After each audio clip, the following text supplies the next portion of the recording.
I just see it as a beginning. This program has really been a short piece of human history.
Please welcome to the stage Karen Saltzer, CEO of Bloomberg Media.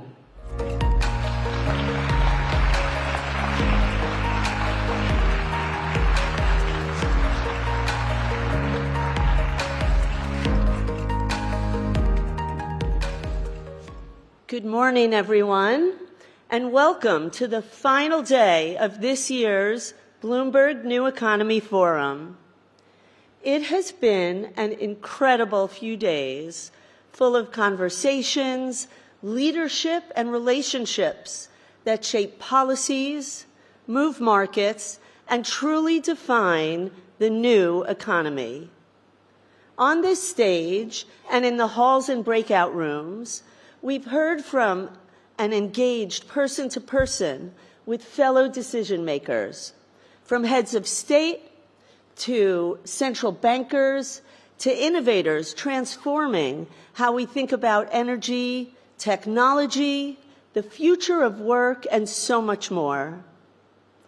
In her opening remarks yesterday, Gina Raimondo talked about the upside of smart globalization, bringing together entrepreneurs from different continents to work collaboratively on climate tech, disease prevention, or physics to create shared growth.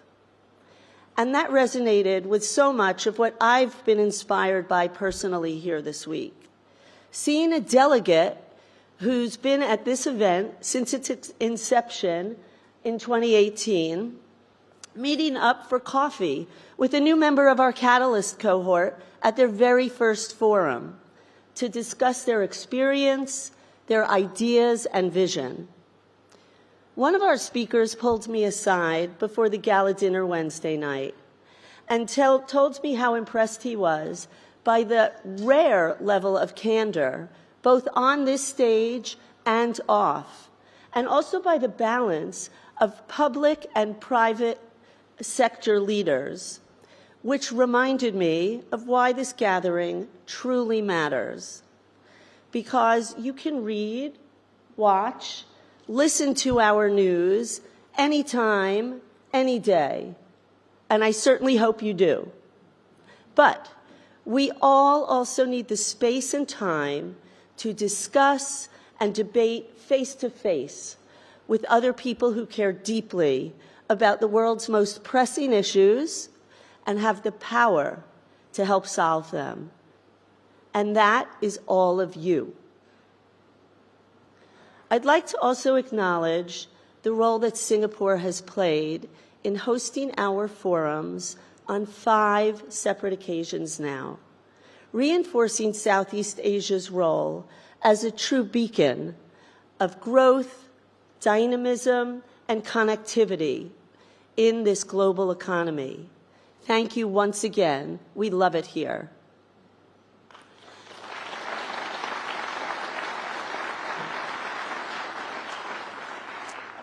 And as Mike mentioned yesterday, we are excited for everyone to join us in India next year for the 2026 Bloomberg New Economy Forum.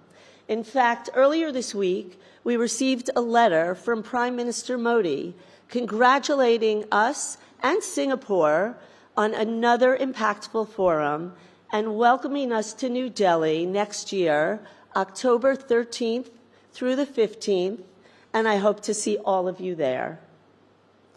So thank you all for being a part of this extraordinary leadership and community delegation, for your insights, your participation these past days, and for your partnership.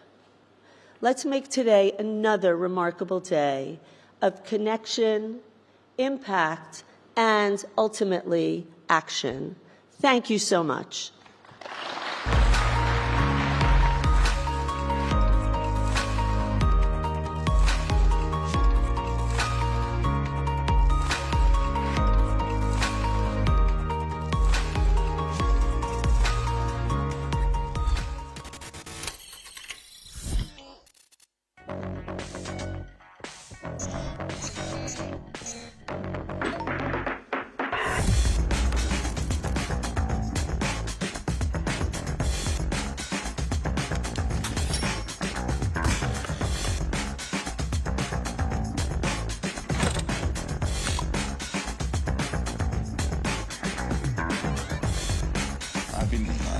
For quite some time about the need to create some joint European borrowing facility to cover what I consider the quintessential European public good, which is common European defense.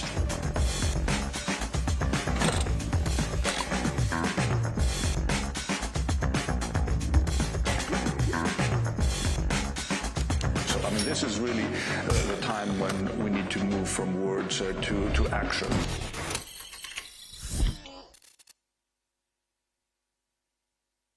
Please welcome to the stage His Excellency Kyriakos Mitsotakis, Prime Minister of the Hellenic Republic, for a conversation with Bloomberg's John Micklethwaite.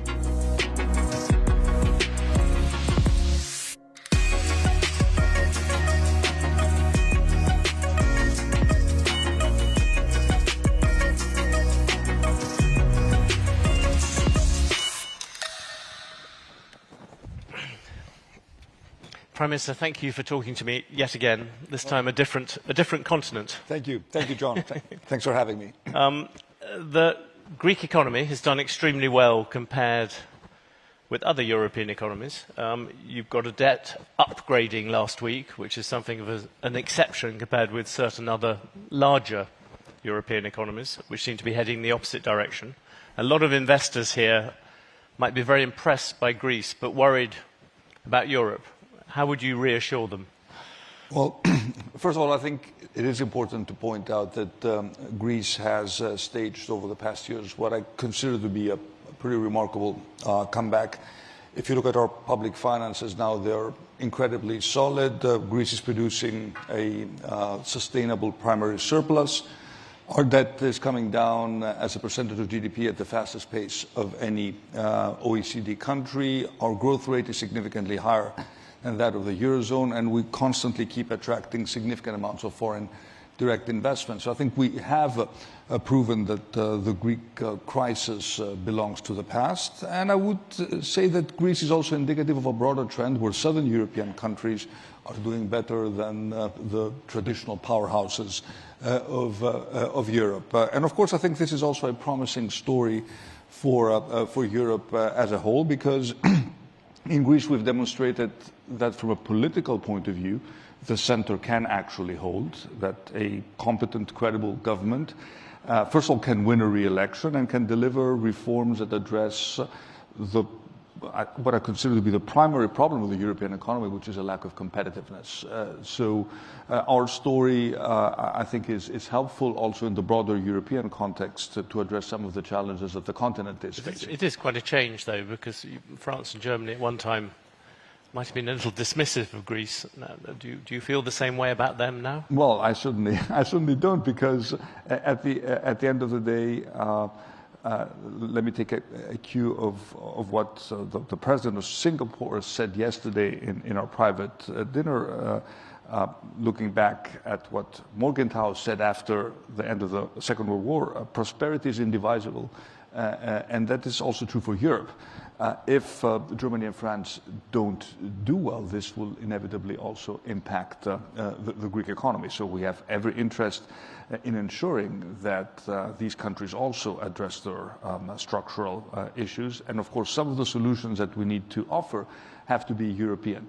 But at the end of the day, the difficult reforms, John, are the responsibility of the national capitals. And if there are political problems in European countries, these cannot be resolved in Brussels. What we have achieved is, to a certain extent, a factor of a result of the fact that we have a stable government.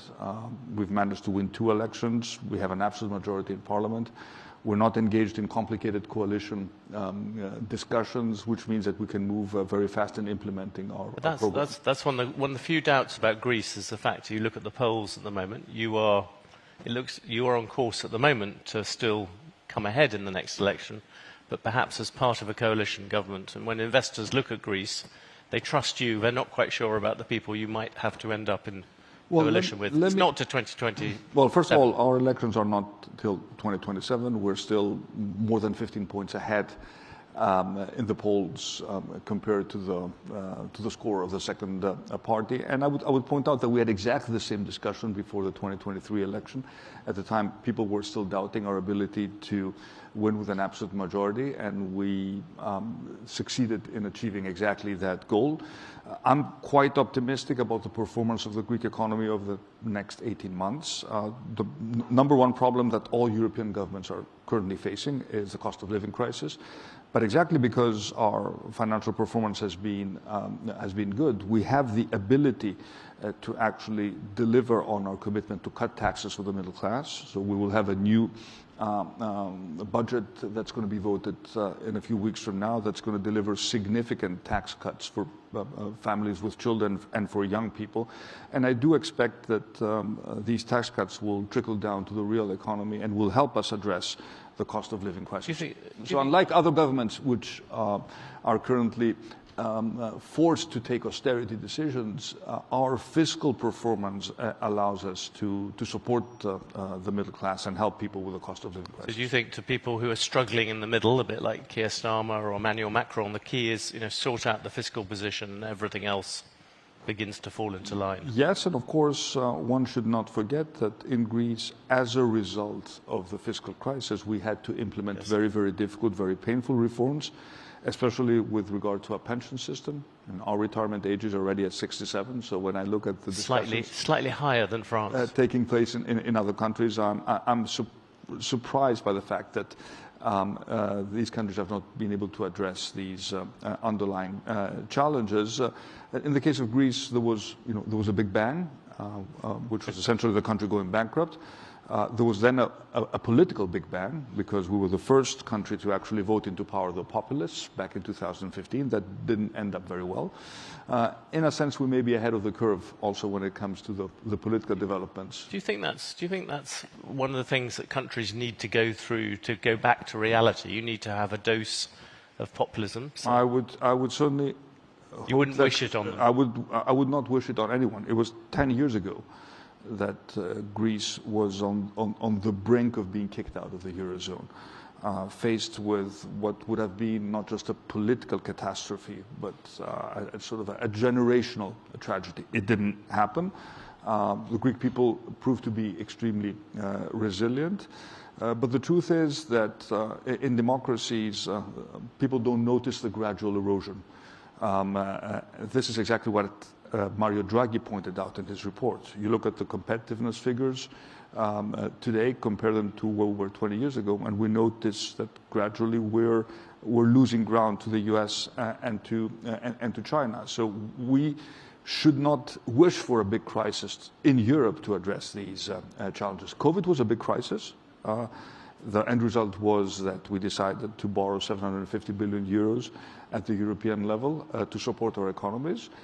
Now we're faced with big crisis. We have a security crisis in Ukraine, but we have an underlying competitiveness crisis that needs to be addressed very, very boldly. And so far, we have not moved at the speed that I would like in terms of implementing some of the suggestions that Draghi made in his report.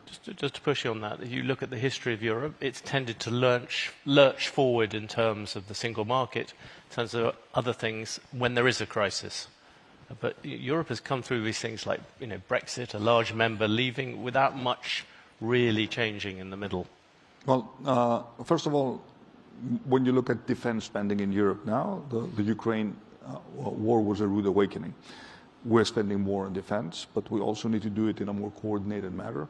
We need to learn from the Ukrainian lesson to support our ecosystem of defense startups, because the war theater has changed dramatically.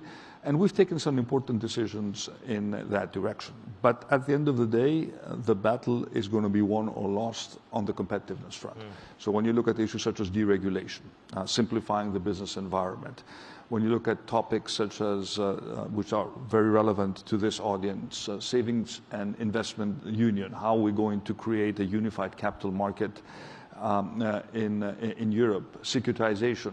These are all files which are currently being discussed. We need to find a working majority at the level of the European Parliament, and we need to move from words to action. So I think the next year is going to be critical in terms of delivering on some of these reforms. And of course, the elephant in the room remains the next European budget, yes, which needs to be agreed by the end of next year. It's going to be a complicated discussion, but I hope that I can convince some of my colleagues who are traditionally in the frugal camp that Europe as a whole does better and that their economies will also benefit if we align our lofty goals with our financial means. And this means a bigger and more impactful European budget.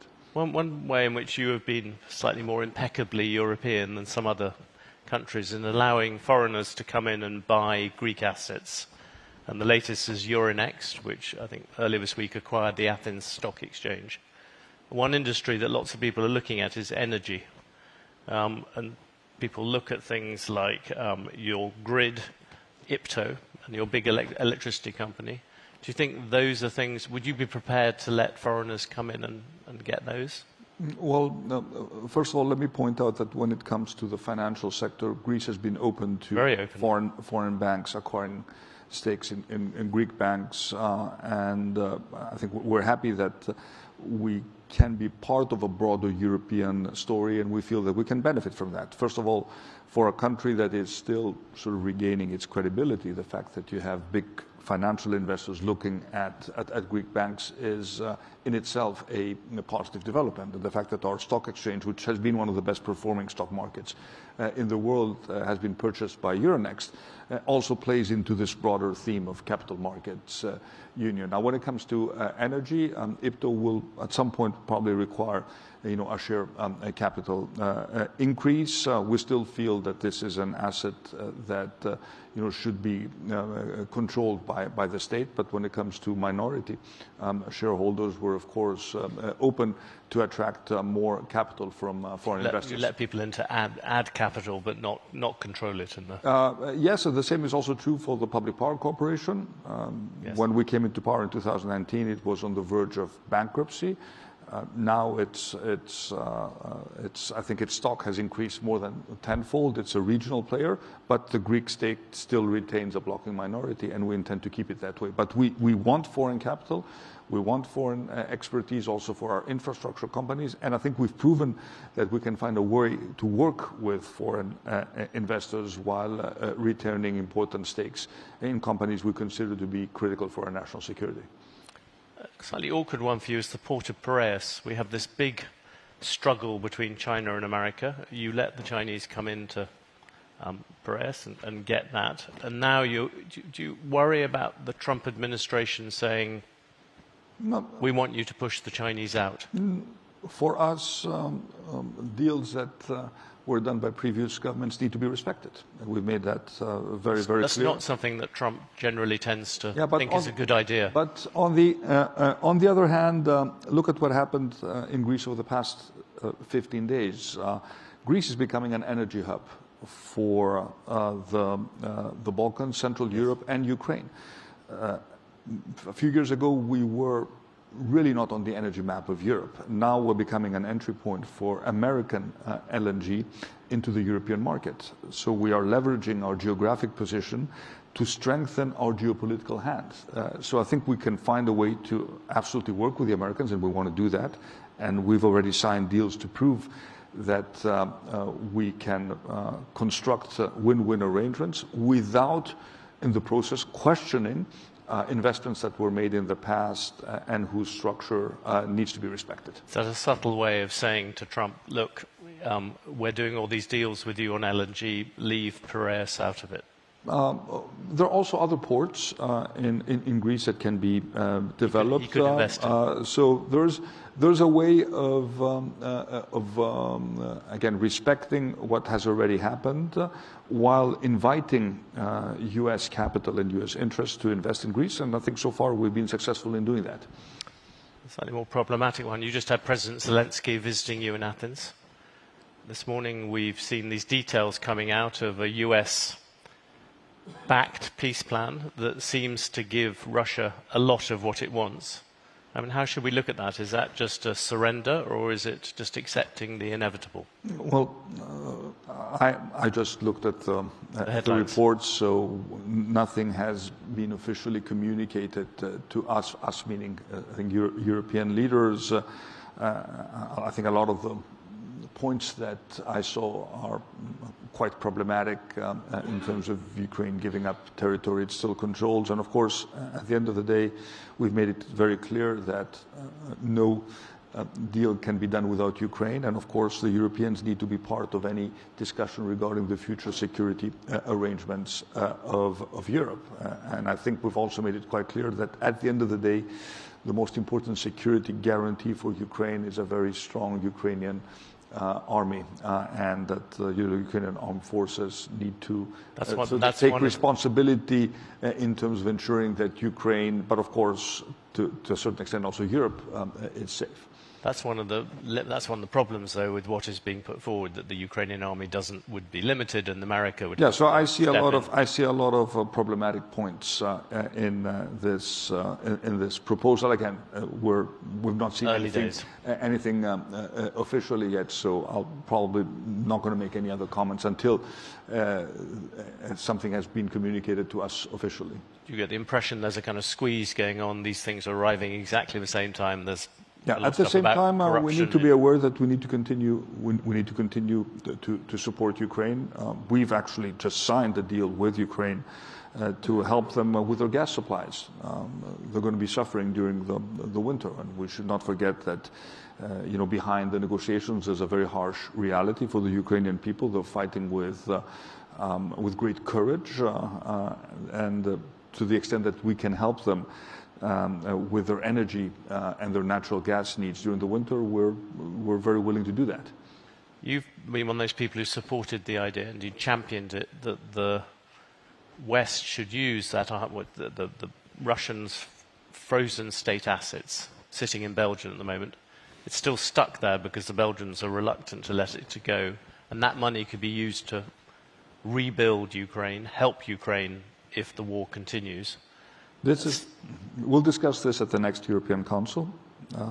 Certainly, it's an option to use the Russian frozen assets. There are still complicated legal issues that have to be resolved in order for all of us to feel comfortable to agree to such a solution. We also need to be aware of the fact that we need to take into account the fiscal consequences of such a decision for our debt or for our deficit calculations. But certainly we understand that as Europeans we need to find a way to provide financial support to Ukraine in order to ensure that it can keep on as a functioning state. Do you worry in the Ukrainian situation, as you know, you're doing well, Italy, Spain are doing quite well, but the core of Europe is so focused on its internal problems that it won't rally to this cause? Well, again, let me point out how important it is for every single European capital to sort out its own sort of domestic challenges. When you look at, for example, Germany and the reforms that the new chancellor wants to put in place, I think they're clearly moving in the right direction. But at the end of the day, it's up to the countries to deliver those reforms that will ensure that Europe as a whole is growing at a faster pace than what it currently does. As you know, and as we've just seen perhaps with Russia, President Trump can develop a strong affection for autocratic leaders. One target of his affections currently is President Erdogan of Turkey. Very bad slip. There isn't a. I was about to correct you, but exactly, thank you for noticing. Yeah. I don't think. Well, when you become Prime Minister of Turkey, then we will. But until that moment, the point is, Trump is being very friendly towards Erdogan. Do you worry about the consequences for Greece and that? Well, first of all, let me point out that we have a very strong relationship with the United States. It's a strategic partnership. We've demonstrated that we can work very effectively with the Trump administration when we did the energy deals that I talked about a few minutes ago, and that I don't view our relationship with the U.S. in the context of our triangular relationship with Turkey. And I also want to point out that this strategic partnership between Greece and the United States has a lot of cross-partisan support in the U.S. So I think at the end of the day, not much is going to change. My goal vis-à-vis Turkey is to ensure that we can find a way to discuss what we consider to be the only major difference we have with Turkey, the delimitation of maritime zones in the Aegean and the Eastern Med, without raising the thermometer of tension between our two countries. Over the past years, we've been able to do that, but at the same time, my responsibility is also to ensure that I strengthen our armed forces. We've invested significantly in upgrading our defense capabilities, and that Greece always retains a credible deterrence vis-à-vis any country that could in any way, shape or form threaten our national interests. Very tactfully put. In our last conversation we had, you hinted that there was some movement among EU members about this issue of issuing debt to pay for defence spending, which you've talked about quite a lot during this talk again. Do you think there's going to be a change in that has it jumped forward since then? I'm not sure we've made much progress on that topic. We have the SAFE instrument, but the SAFE instrument is essentially a loan facility, yes. So it doesn't, for those countries that are indebted or that need to sort of balance their books, it doesn't really help us much. I think the focus of the discussion is going to move to the next budget, which could also contain headlines related to defense. I think our goal is to ensure that the budget remains ambitious enough to address the profound challenges that Europe is facing, while retaining a focus on the core policies which have always sort of defined European assistance to poorer countries, and I'm referring to cohesion and the common agricultural policy. These priorities, which are also enshrined in the treaties of the European Union, need to be protected within the context of the discussion regarding the next budget. Look at the way Europe is treated here. I mean, you're getting a good reception, but in many parts, this part of Asia, Europe is often seen as something that's lagging behind and not catching up. How do you think Europe changes that reputation? By implementing the suggestions in the Draghi report. We have the blueprint. There is a general agreement at the level of the European Council that we need to move in that direction. We need to explain also to our Asian audience that sometimes the European institutional arrangement is complicated. It does take time for decisions to be implemented. We need to go through the Parliament, negotiations between the Commission, the Council, and the European Parliament. But there is, I think, a general sense of urgency within the members of the European Council to deliver on commitments that we have made, especially when it comes to deregulation. Europe is a complex continent to do business, and this needs to change.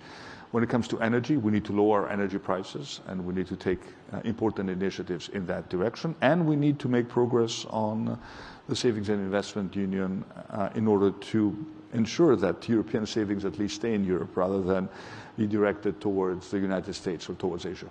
A general theme in this kind of conference, and we heard it from various Singaporean officials and from other kind of Asian politicians, is the idea that maybe there is room in the current world for a coalition of the willing. That on the one hand, you have America erecting barriers, you have China on the other side, but there's this group of countries in between who could still gain by deepening trade between them. I absolutely agree with this thesis. I had a very constructive meeting yesterday with the Prime Minister of Singapore. Look at, for example, how our agendas are aligned. We're both two countries which are open economies, very much dependent on free trade, who believe in preserving a rules-based international order, and we're not the only ones. You look at Europe and the partnerships it can forge with the ASEAN countries or with sort of emerging superpowers such as India. I do see room for closer cooperation between Europe and the countries that still believe that it is in our common interest to maintain parts of the sort of the old status quo in terms of viewing the world as a more sort of integrated environment rather than breaking it up into regional blocks. Who else, very quickly at the end, who else do you see as leaders in that? Well, people like Mark Carney, and is it people like Singapore? I think certainly Singapore has an important role to play. I think eventually we would want to see stronger ties between Europe and the ASEAN countries. Certainly Australia, certainly Canada, and I would also include India in this discussion. I'm a big believer in the strong relationships between Europe and India. We happen to be the closest geographic continental country to both India and the Far East. So if we can play a role as a bridge between Europe and India and the Far East and the ASEAN countries, we'll be happy to do that. One last thing. Do you think it's sad, though, in some ways, that is a world being created either without America or because of what America is doing? Well, at the end of the day, I'm not one who believes that the fundamental tenets of the transatlantic relationship and the role of the United States as a leader of a world order that would serve the common global good. I don't think that this discussion is over. I still think that it is also in the long-term interest of the United States to preserve tenets of this arrangement. I understand that this, at present is a challenging discussion, but as someone who has been educated in the United States and who profoundly believes in the value of the transatlantic relationship, I will continue to work towards that direction, to the best of my ability. Very hopeful note to end on. Kyriakos Mitsotakis, thank you very much for talking. Thank you. Thanks for having me.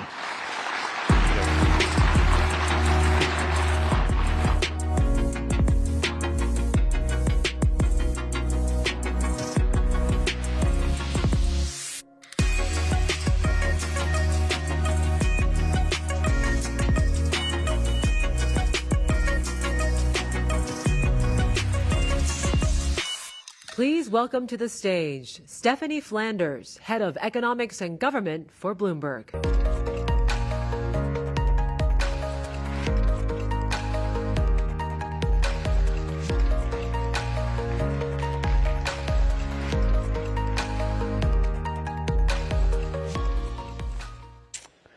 Well, thank you very much. We have quite the double header this morning. Having heard from Prime Minister Mitsotakis, we're now delighted that the US ambassador to the UN, Michael Waltz, former National Security Advisor, has been able to join us for a few minutes. Thank you so much, Ambassador.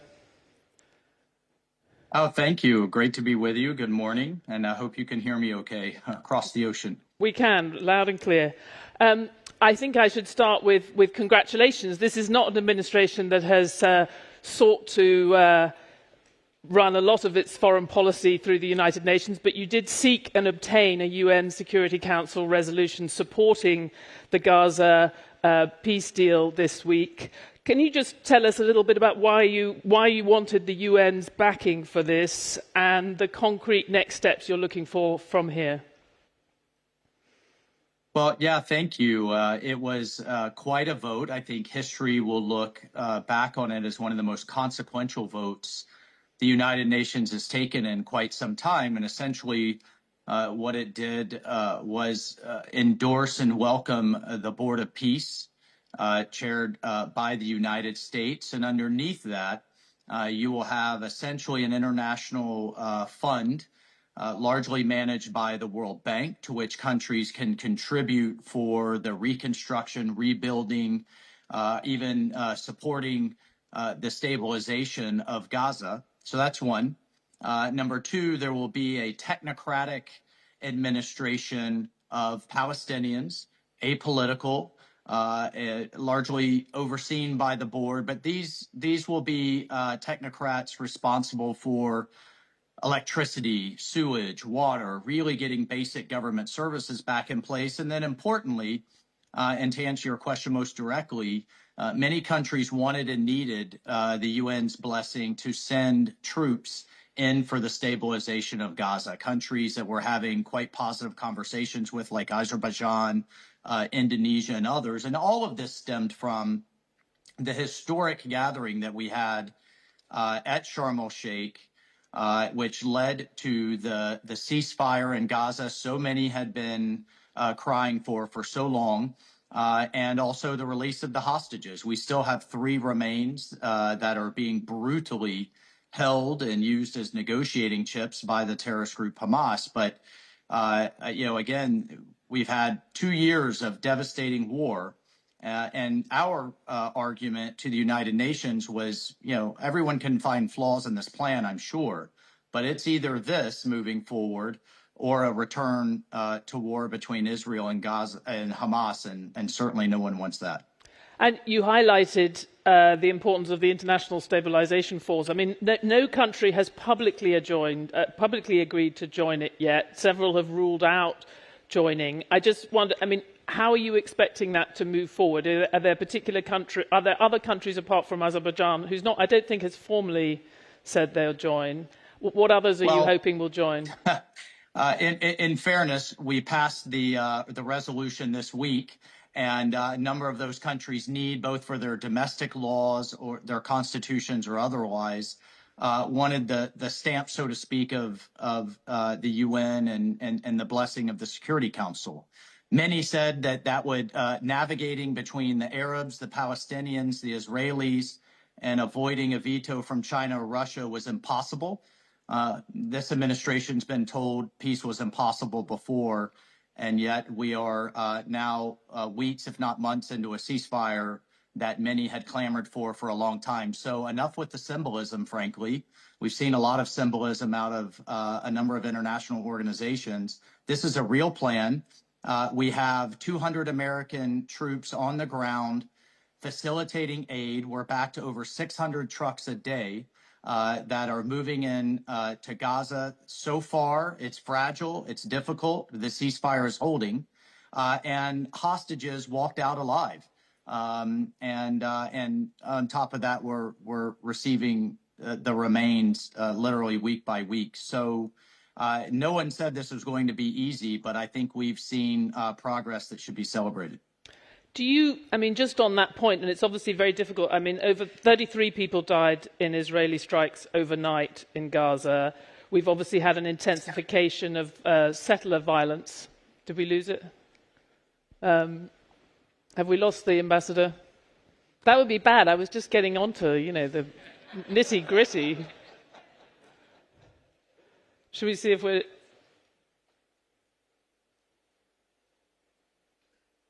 There? I don't think we're going to... How's it looking?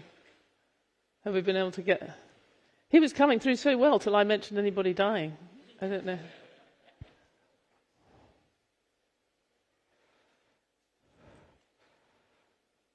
I think we might have to...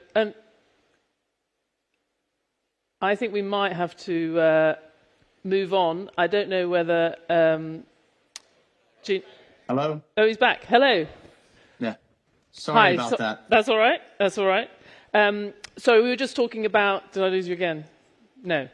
No. We're losing you from the screen, so I can't tell whether you can still hear me. I mean, we've had Israeli strikes in Gaza overnight. We've had intensification of settler violence in the West Bank, and Israel also killed 13 people in a drone attack in Lebanon in recent days. I mean, as you said, no one was expecting this to be easy, but is the administration disappointed with the amount of violence we're seeing, not just in Gaza, but involving Israel in other parts of the region?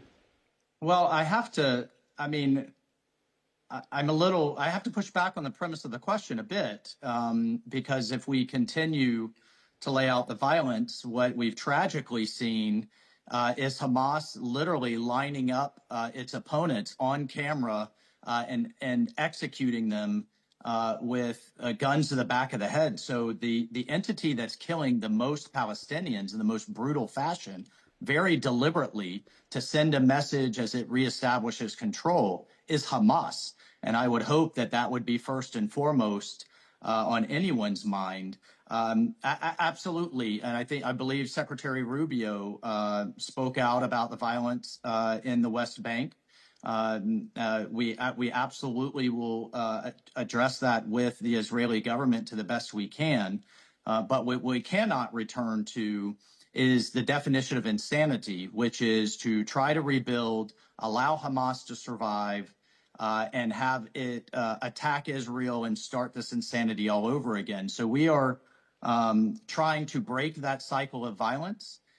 We are trying to do things a bit differently than what has been done in the past. And again, I'm sure there's a lot of room for commentary, but I do praise the administration for stepping in, achieving the ceasefire, having so many Arab and Muslim majority nations on board, by the way, who publicly supported this UN Security Council resolution, as did the Palestinian Authority. So not perfect, but let's not let perfect be the enemy of moving forward. There's a lot of interest in the room and obviously in the region about US relations with China and the recent rapprochement on the trade front a few weeks ago. It was called, I spoke to the Singaporean foreign minister at the beginning of this event. He called it a tactical pause. We are still looking at Bloomberg. We're very focused on the details of some of these sort of crucial elements like the licenses for rare earth export. Are you confident that those details are going to be worked out?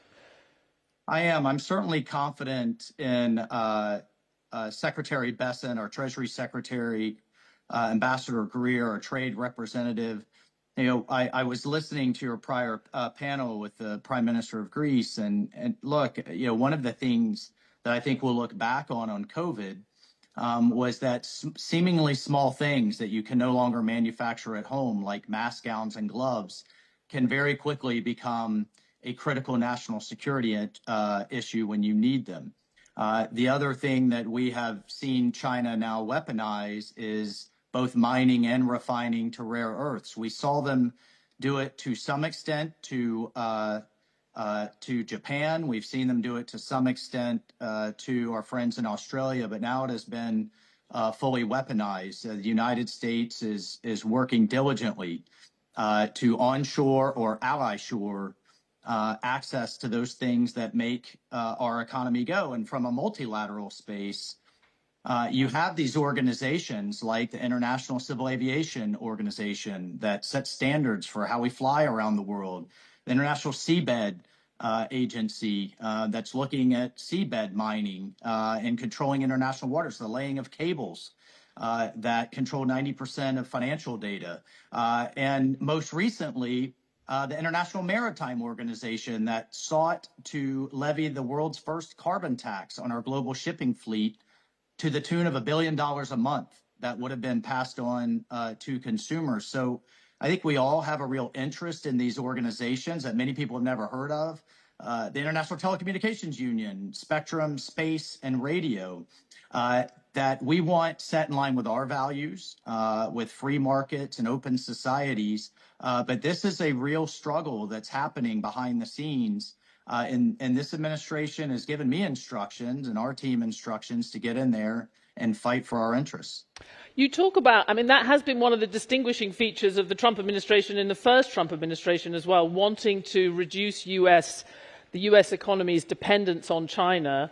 I think that was why some people were surprised coming out of that recent deal with China that China was actually coming out with a relatively better position in terms of US tariffs and other obstacles than a lot of the sort of key trading partners that might have expected they were going to be able to do better in trading to the US, in the US wanting to diversify. So I just wonder, I mean, do you consider that to be just a short-term situation, because people here are obviously trying to plan their supply chains? Well, I certainly don't want to get ahead of the negotiations, and I won't get ahead of our Treasury Secretary, but I can tell you the president is keenly focused. We can be friends and allies and share values, but at the same time, when there are long historic tariffs on the other side or non-tariff trade barriers, that's something we absolutely have to address for our economy, for our industry, and for our national security. And we'll have some tough conversations. At the end of the day, I think we'll get to a good place. The other thing that we thought we understood about this administration, because they pioneered having national security-based controls on advanced semiconductors and other technology vis-à-vis China. Again, in the first Trump administration, that was continued under the Biden administration. Again, there seems to be lots more flexibility on that. The deals that the president did with NVIDIA, giving in principle support for sales to China of certain chips. Some question mark about whether NVIDIA will be allowed to sell the very advanced Blackwell chips. I just wonder, again, can you just clarify for us, are we, as the US, still looking to limit those kind of sales, or is it all up for grabs?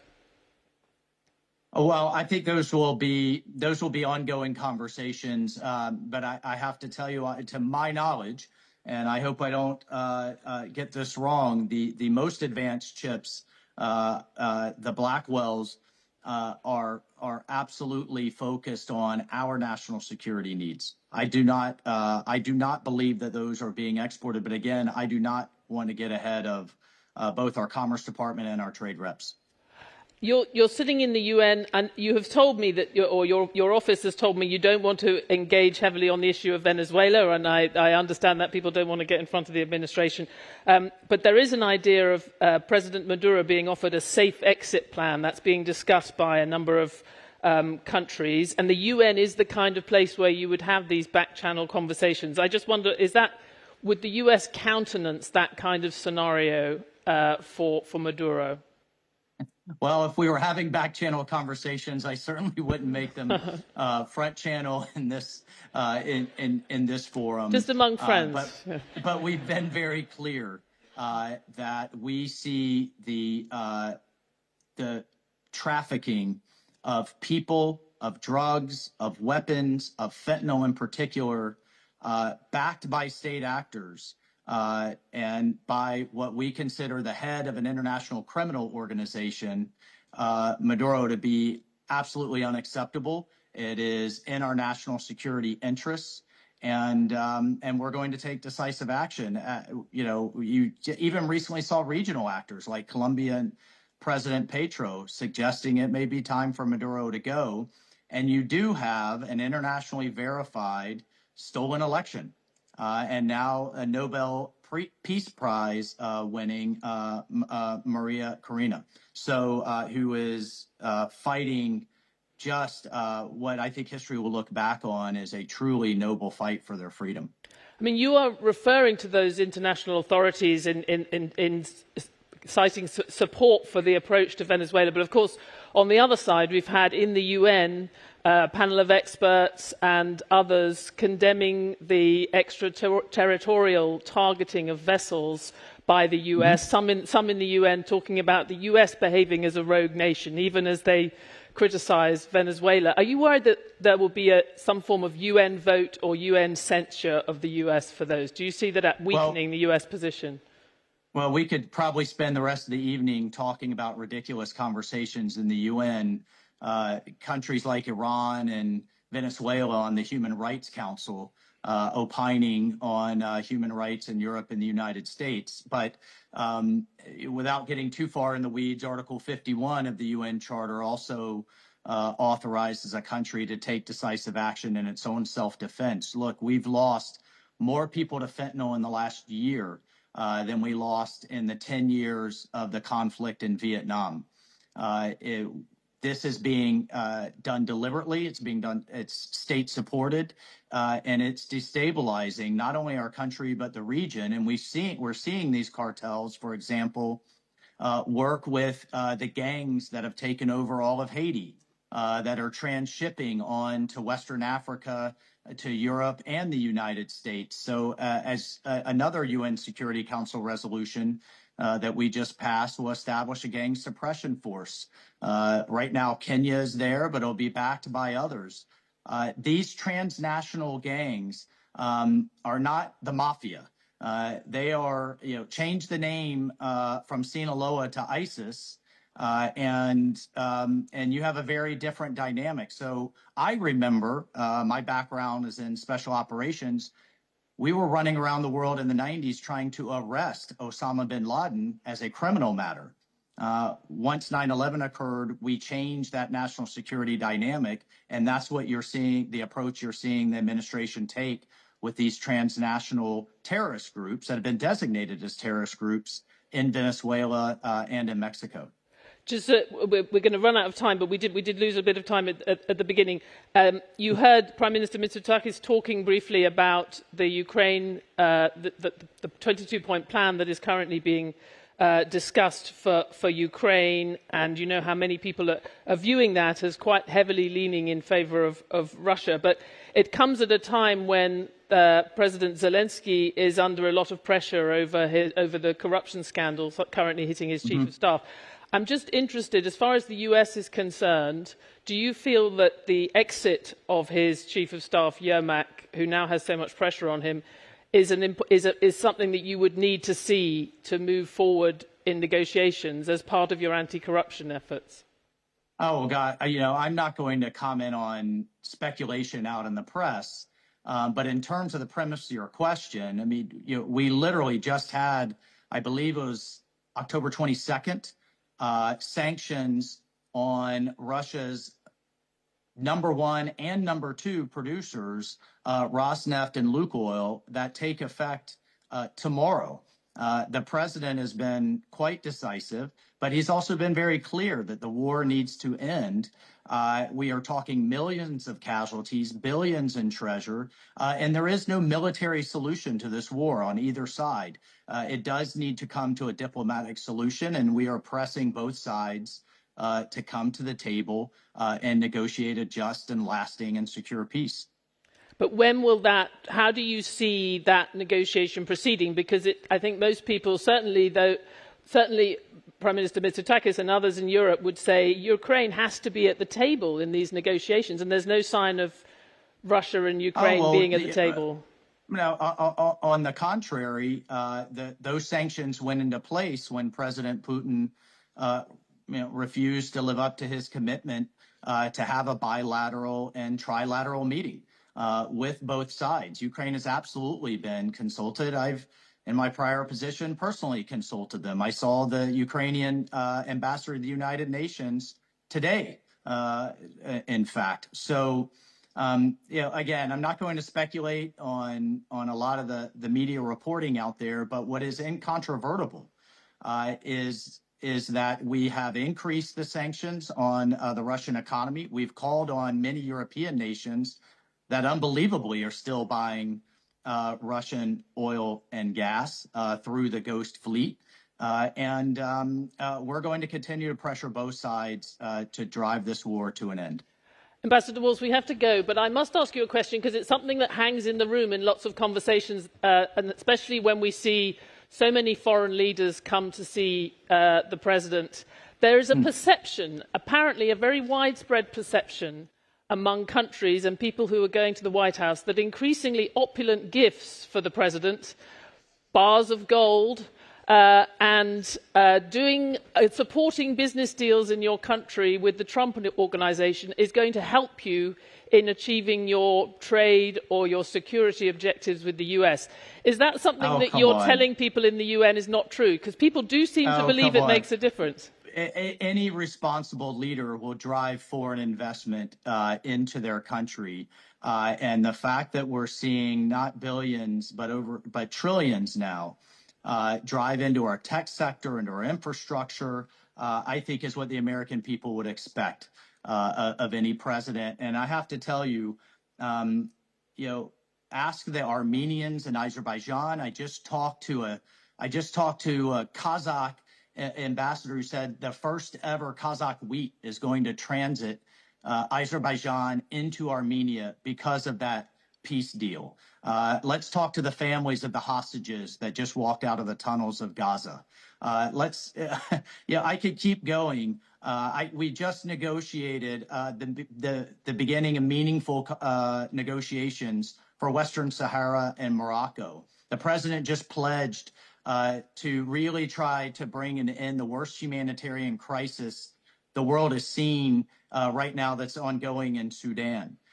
He doesn't have to take these on, but he chooses to take these on because that's under the banner of American leadership, and we'll continue to do so. So, frankly, we'll hear a lot of carping, but we're going to continue to put results on the table.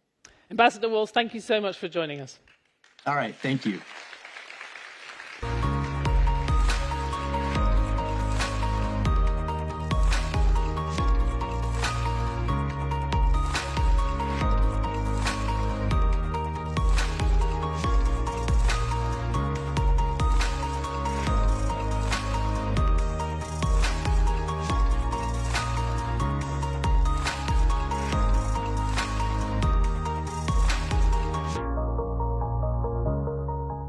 Please welcome to the stage Gina Raimondo, former Secretary of Commerce for the United States, Kevin Stitt, Governor of Oklahoma and the Chair of the National Governors Association, and Sarah Williamson, CEO of FCLT Global, for a conversation with Bloomberg's David Gura.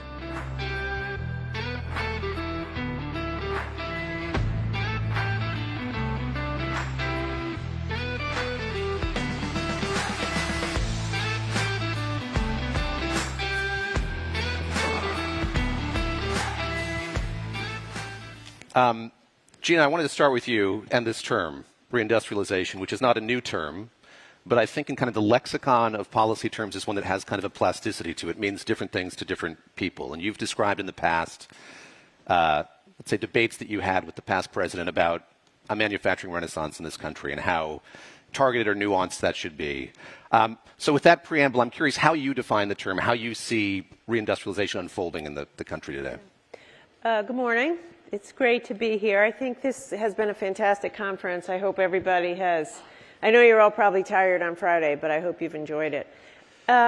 So you referenced the discussions I used to have with my old boss.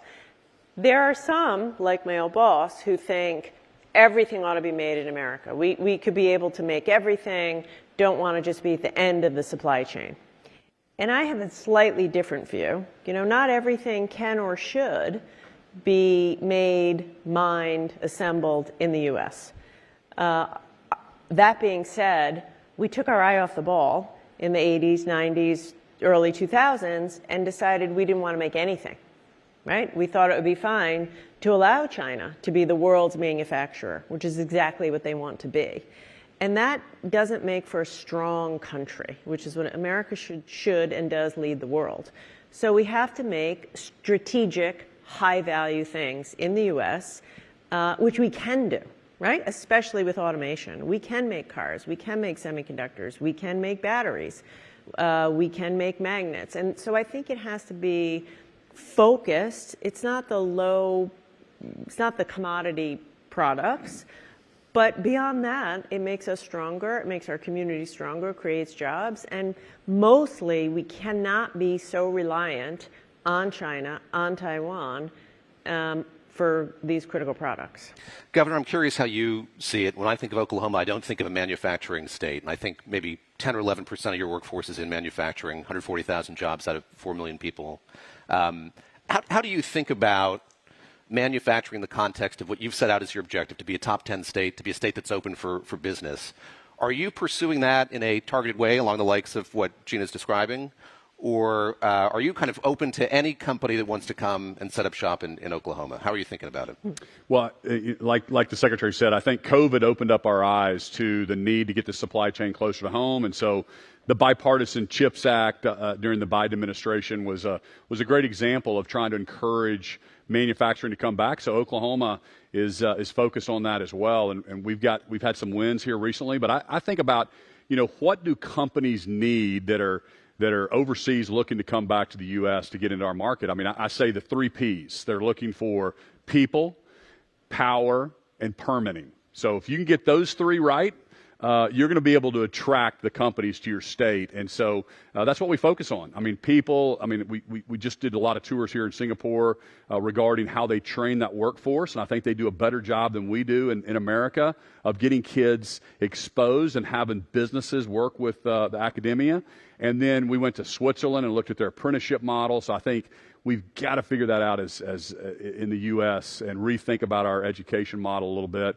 Power, everybody needs a reliable, affordable grid. Oklahoma has the most affordable energy in the country. And because of that, we just landed EGA, which is Emirates Global Aluminum, $5 billion investment, first aluminum smelter to be built in the U.S. in 45 years. They chose our state because of those energy prices. And then permitting, obviously, we have to figure that out as a country to get projects done. And I think Republican Democrats, we all, as governors, we want quicker projects for our states and for our economy. Sarah, let me pick up on that. This notion that there's a palpable level of urgency from the White House. The president wants things to change and move quickly. You now in your career focus on the long term, thinking about the long term, getting investors and executives to focus more on the long term. How difficult is that dissonance to brook? It takes a long time to build a factory. Mm-hmm. It takes a long time to find or train a workforce to work there. And this is a moment when policy is kind of inchoate when it comes to trade policy and other policy at the federal level. How are the executives, investors that you talked to today thinking about that, making large, strategic, expensive strategic decisions in a policy environment that is a bit unclear? Well, the policy environment is unclear, and I think when you look at big companies or big investors that are trying to put money to work for some period of time, one of the things that's important is to make sure that the policies are at least clear enough that won't turn out to be a bad investment. So I think that what's important for people deploying capital is to have some certainty that there will be a return on that capital, not just because of the rules that we have at this minute, but the rules that we have over a long period of time, 10 years, 20 years, whatever it is that it takes to get that investment to fruition. And so I think there is a concern right now in terms of companies investing in the U.S. in particular, that they don't want to invest in something just because of current political pressure. If the rules change, then is it still competitive on a global scale? So at the end of the day, companies have to be able to compete globally with other companies around the world and have to be able to get that return on their investment no matter what environment comes, and assuring people that those policies will stick, I think is a really important thing to be done today. We're going to talk about some of the hurdles, maybe the 3 Ps that you brought up as well. We have a poll. I'm very excited to have a poll during this panel because I haven't had one yet. So I'll have folks weigh in on this, sort of what you think the single biggest obstacle is to reviving U.S. industry. And Governor, let me pick up on what Sarah just said. As you talk to companies interested perhaps in setting up shop in Oklahoma, what do they tell you about concerns they may or may not have about policy certainty at the national level? And how can you kind of assuage that concern in a one-on-one meeting with an executive? You know, it's interesting. I agree with you because businesses need certainty, right? And so that's what they foreign companies are asking. Well, what do you think about tariffs? What do you think is going to happen with this? And I think as Americans, we've had a pendulum swing approach from one administration to another that I think is very dangerous long term. And what I mean by that is, Oklahoma is heavy oil and gas, as you know, and we've got great pipeline companies. And, in the one administration, they kill the Keystone Pipeline, and the next administration brings it back, and then the next administration kills it. And we just can't have it. And finally, the businesses are just saying, hey, no more. We're not gonna keep investing these dollars. And so I think we need to stop that. And then obviously my friends in the Northeast, now there's wind projects being canceled. So the pipeline, the Keystone Pipeline, I love to share this story. So there's already 2 pipelines from Canada to Cushing, Oklahoma. Cushing, Oklahoma is the largest commercial oil reserve in the country, 100 million barrels. And there's already 2 pipelines. One's already called the Keystone. The Keystone XL was going to be the third. And we know that moving oil and natural gas by pipeline is the safest way to do it. And so politics get involved, of course. And we just think that we can't have these pendulum swings long term. Businesses need certainty, whatever it is. So from a governor's perspective, as the chair of the National Governors Association, I know my friends on the other side of the aisle, they want an affordable electricity grid for their citizens as well. And they want affordable power. And most people are taking their kids to piano lessons and soccer practice and heating their homes and their businesses. And they want to know what's going on and why we don't have a reliable, affordable grid. And so the permitting is really, really important, that we have to have a conversation. And myself and Governor Shapiro led a permitting task force with the NGA to try to encourage our partners at the federal government to fix these issues, to get permits, to get projects done more quickly. Last thing I'll say is Williams is a big pipeline company in Oklahoma. And Williams, their CEO, was telling me it costs twice as much money to permit a pipeline as it does to build it. So think about you building your dream home and you're spending $1 million, then your permitting costs are going to cost $2 million versus what it's going to cost to actually build your house. That's got to change for us to win the AI race. That's got to change to get, wind energy and more transmission lines. We've got to fix that permitting problem. And I think that's what businesses just want to make sure it's done. Yeah. Madam Secretary, I want to get your perspective in the job you just had, and the one before that, you were governor as well. And there's the tension that Governor Stitt's describing, I think, between the power and enthusiasm at that subnational level, to use another kind of wonky term here, among governors to get things done, to work with federal partners, difficult as that may be. What insight do you have into how that relationship should unfold in the broader context of reindustrialization? Do states need more autonomy? Do they have sufficient autonomy? Sort of what should that relationship be like? Yeah, I think the states are where it's at. Talking to the governor backstage, at the end of the day, when you're a governor, you have to get the job done, right? You have to balance the budget, you have to make the state work, you hire, you fire, and you have not complete autonomy and authority. Every governor I've ever met, including myself, wants more authority because you have accountability, you want the authority. So the governor has a lot of tools in the toolbox to incentivize companies. And that's critical. But this issue of permitting is often federal. So, for example, I was a very hands-on governor. I recruited a lot of companies to Rhode Island, helped them with tax incentives and infrastructure. And with permitting, when you're the governor, you can try to make things move faster. The federal government permitting needs massive reform. I was the architect and leader of the CHIPS Act, where we provided incentives for companies to come to the United States and build big semiconductor facilities. It was effective, but if TSMC wants to build a new factory in Arizona, they go through the local permitting and zoning, state permitting and other, environmental workforce, federal, air quality, water quality, environmental, all good. Then on top of that, something called NEPA, which is a wraparound national set of permitting for any projects that get any taxpayer dollars. For TSMC, for any company, just any one of these ones we worked with, it was often a 5 to 7 year permitting timeline before they could put a shovel in the ground. If you want to reindustrialize, if you want to compete, you got to change that. And I refuse to believe that you can't protect wildlife, air quality, water quality in less than 7 years. Like, we can do both, and we better get serious about streamlining that so that we can compete.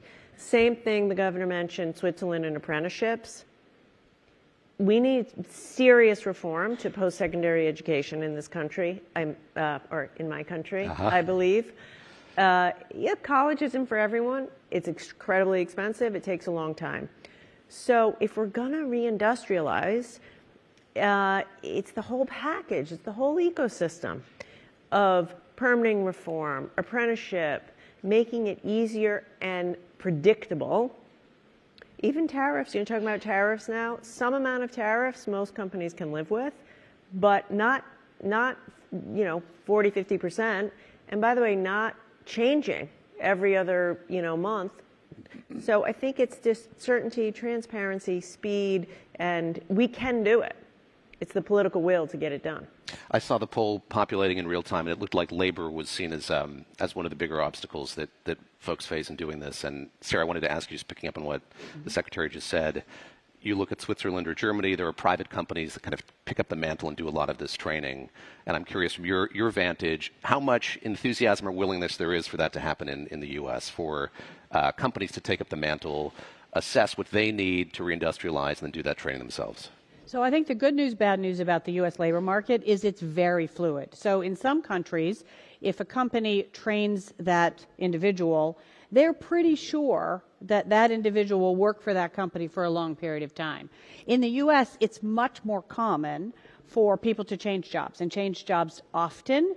And so the challenge for one individual company is that, they may train that person and they go across the street. And so I think that's where some of the programs that the Secretary, the Governor have been talking about are extremely helpful. So I think one of the things that, of course, is changing all of this training is the idea more of certificates and things that belong to the individual that can be learned on an ongoing basis. Singapore has done a very good job of this, not just with young people, but continuing education. And so I hope that we can learn in the U.S. some lessons from some other countries. But I think putting the whole burden on businesses to train people who may walk across the street is not going to work. Madam Secretary, there are countries that have workforce strategies. Right. Is the U.S. one of them? Is there a clearly defined strategy for the American workforce? Awesome question, and the answer is no.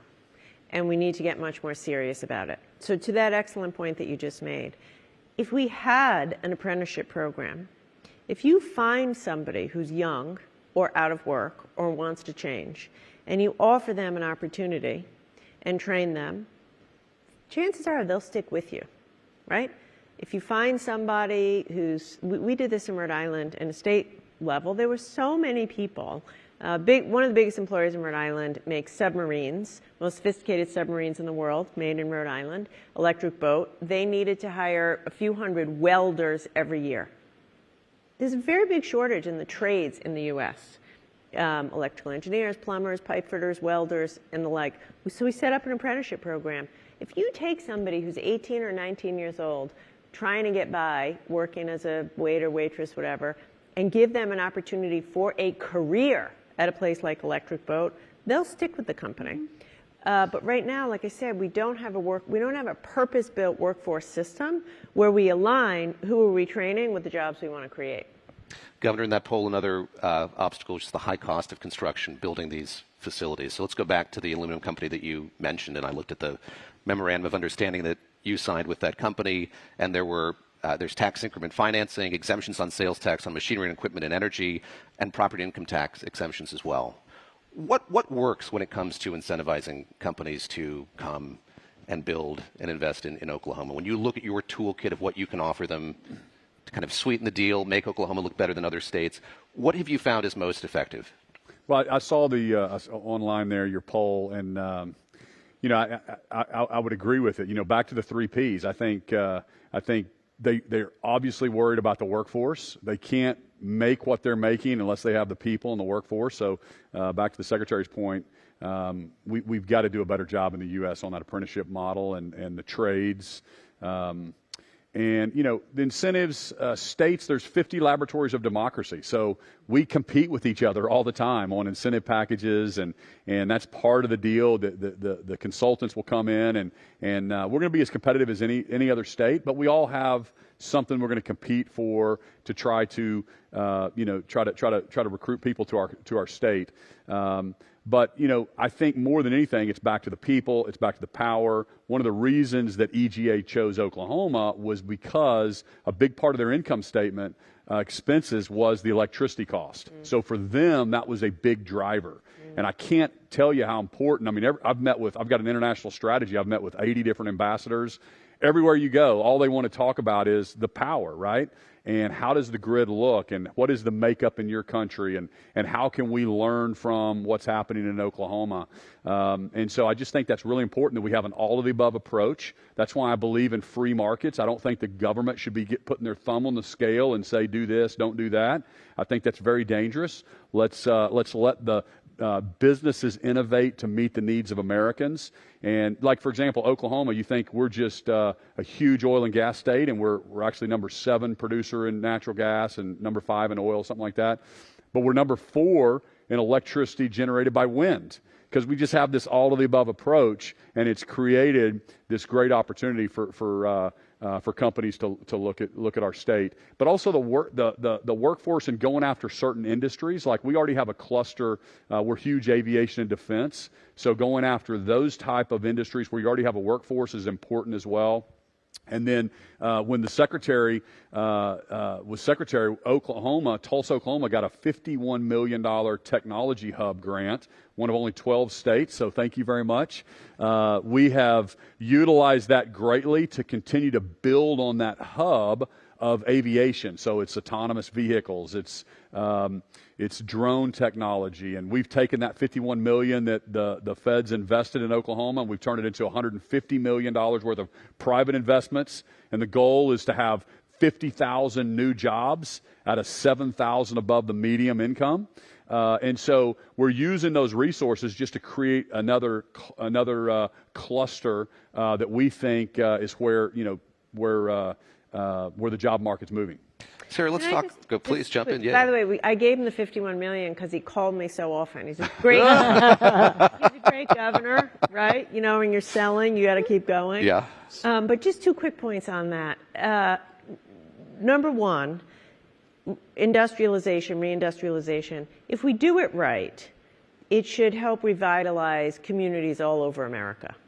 And listening to you talk, Oklahoma, every state in America has some competitive advantage, some strength. Maybe it's natural resources, maybe it's positioning on the coast, whatever. Problem is that when all you do is focus on maybe tech and services, it benefits the coasts. And so this initiative that the governor mentioned was designed to make investments in places in the U.S. that could be very thriving economies but have been overlooked. And I think the promise of reindustrialization, if we do it right, is to strengthen communities all over the country, not just the coast. And I'm from the coast. The second point, just really quickly on power, because it's a huge issue and getting much bigger, of course, as the hyperscalers. These data centers are power gobblers of a whole new proportion. But even that comes back to permitting. Yeah. It takes too long in our country to get hooked up to the grid.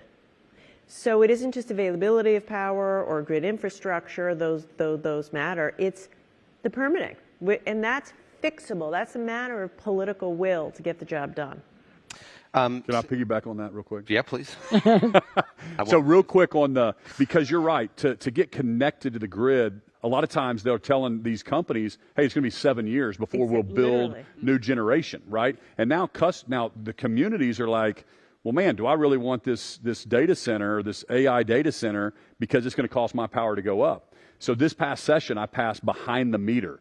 and we're getting a lot of attention nationally because I wanted to create a free market where you're not beholden to the public utilities. We like our public utilities, but now with our behind-the-meter legislation that just passed, you can go hook up and you can sign a long-term contract with our natural gas producers. You can put your own turbine in.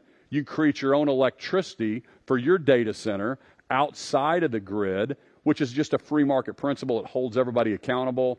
And we think that's also a solution that other states may look to. But it takes a little legislation to get done, but it also just creates more electrons on the, available for your state. Sarah, we can't have this conversation without talking about tariffs policy and how that's weighing on all of these considerations. I'm curious, as you travel the world, what you're hearing about that, the degree to which that's a barrier to investment or reindustrialization, just the effects, the first order effects of having that policy in place, but that in kind of complement with the uncertainty that's come with it. Yeah, so when I was the first time I ever heard the word friendshoring came out of your mouth 4 years ago at this conference. And maybe that, I don't know if it was the first time you said it, but it was the first time I heard it. And I think that has certainly sort of changed the whole mindset around, and obviously the tariffs have thrown in a whole nother wrinkle. But I think what's happening, particularly from the long-term capital point of view, so right now tariffs are typically on goods, a physical good. There have been some forays into restrictions on services, mostly the HB1 visa issue. So that's essentially a service-oriented challenge. There to date have been very few restrictions, but some beginning on capital flows. So if you think about sort of the hierarchy of tariffs, if you will, it's goods, it's services, it's capital flows. And so I think the trend that we're seeing, you heard a little bit of this on the stage this week, of some of the large asset owners from other countries limiting their investment in the United States because they're unsure about that. But what I'm seeing around the world is friendshoring, if you will, of capital flows. In other words, people who are increasingly putting capital into their own country or their friends' countries, and they are increasingly pulling their capital back from countries that are perhaps not on the friends list. And I think that's a huge change for the capital markets that we're seeing today, and will be long-lived. Now, unlike building a factory or reindustrializing where it does take 5 years or 7 years, you have physical goods, you have people, etc. Investors are used to being able to put money somewhere.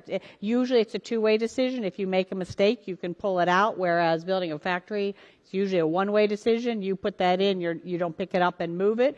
So investors are more nimble than companies in terms of putting capital in the ground, but there is no question that this sort of friendshoring of capital flows is really happening right now.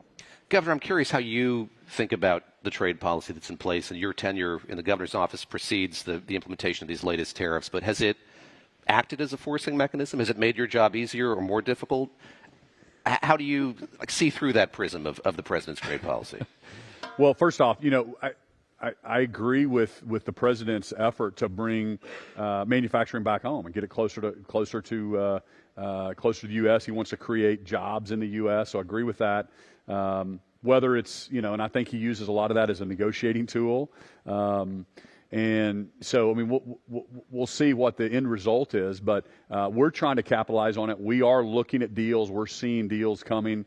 I would say one problem with it that we're trying to get the administration to understand is like the EGA, or we got another big company coming in from Brazil, and they're building the widget in Oklahoma or in the U.S., but yet their machinery comes from another country, right? Comes from China, or you can't disrupt. So the machinery that comes to build the widget in the U.S., so why do we tariff that machinery coming in when we're doing what's good for America, so to speak? And so that's a little bit of a unintended consequence, I think, that's happening right now. And so we're trying to figure that out, because these are making the project costs go up so much on getting new manufacturing in the U.S. So that's an issue.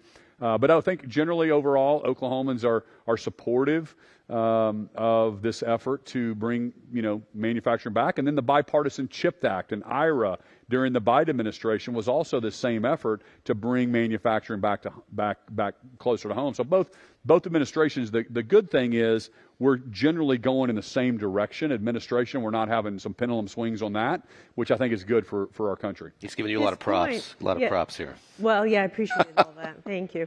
The point that he just made is huge. When America took our eye off the ball with manufacturing, stopped making ships, stopped making chips, stopped making so much, the supply chains, all of the suppliers to those main manufacturers also went away, as well as the talent. The average age of a machinist, a CNC machine operator in the U.S., is in their 50s, and so on. Not that long ago, the entire Midwest was filled with small manufacturers, machinists who supplied the big companies. When that went away, the supply chain went away, which makes it much more expensive to manufacture in the United States. Why is it so expensive to make a ship in the United States? There's no suppliers, right? The supplier is 6 times as expensive to make a ship in the U.S. as Korea. That isn't just labor, right? It's all the supply chain. So if we want more manufacturing in the United States, cars, semiconductors, the whole thing, we really can't tariff the supply chain for exactly the reason the governor said, or at least give a period of time, like a 5-6 year exemption, so the companies can build up the supply chain. Because if you're trying to make whatever, aluminum, semiconductors, automobiles, and you got to buy your equipment in Japan, Korea, et cetera, as an input, you cannot tariff that. It makes manufacturing more expensive, and it's at odds with your goal. We're almost out of time, but I have to ask you about innovation and the role that innovation plays kind of with manufacturing. And I imagine there could be a kind of virtuous circle, that manufacturing could beget more R&D, then there'd be more manufacturing. How do you make sure that you get that circle, that you catalyze that process? Because I think that wrapped up in all of this is an element of nostalgia, that we just need factories, we need jobs. Yeah. That's the principal goal. But there is a world, an ideal world perhaps, in which this is something that is going to lead to more innovation out of the manufacturing that we would get back in the States. It absolutely will. And this is why I would say to my former boss, we don't need to manufacture baby seats and strollers and bicycles in the United States. But I do want to manufacture, high-end, high-value, and things for national defense. Here's the thing. When most people think of the relationship between R&D and manufacturing, they think research and development leads to more manufacturing. And it does. Come up with a new idea or medicine in a lab, then you make it. We tend to discount the other way, the R&D that comes from manufacturing. Every time a manufacturer becomes more efficient, more productive, more effective, more innovative, they're creating research and development. So truthfully, America is great at that. We protect IP, we have good talent, we have a rule of law. The virtuous cycle will happen, and I think that the point you made, going from the manufacturing to increase the R&D, is a flywheel that will get created if we focus on this high-end manufacturing. I mean, everything is technical. I went yesterday to visit the Hyundai Innovation Center here in Singapore. Unbelievably state-of-the-art, highly technical. All of that is research and development. That will be a flywheel. Can I just add one thing to that? Please. I actually think the word reindustrialization does set us back, and it sounds like we're going back to bikes and so on. So I think more of that next generation manufacturing, which really is the robotics, the technology, all of those things. And I think that is a place, investing in that sort of next generation manufacturing is what we're talking about. And whether it's a company like Rebuild in the U.S. or whoever it is, it's not about going back. It's about going forward. And I think that that's what businesses and investors want to do. Thank you all very much. Appreciate it. Thank you.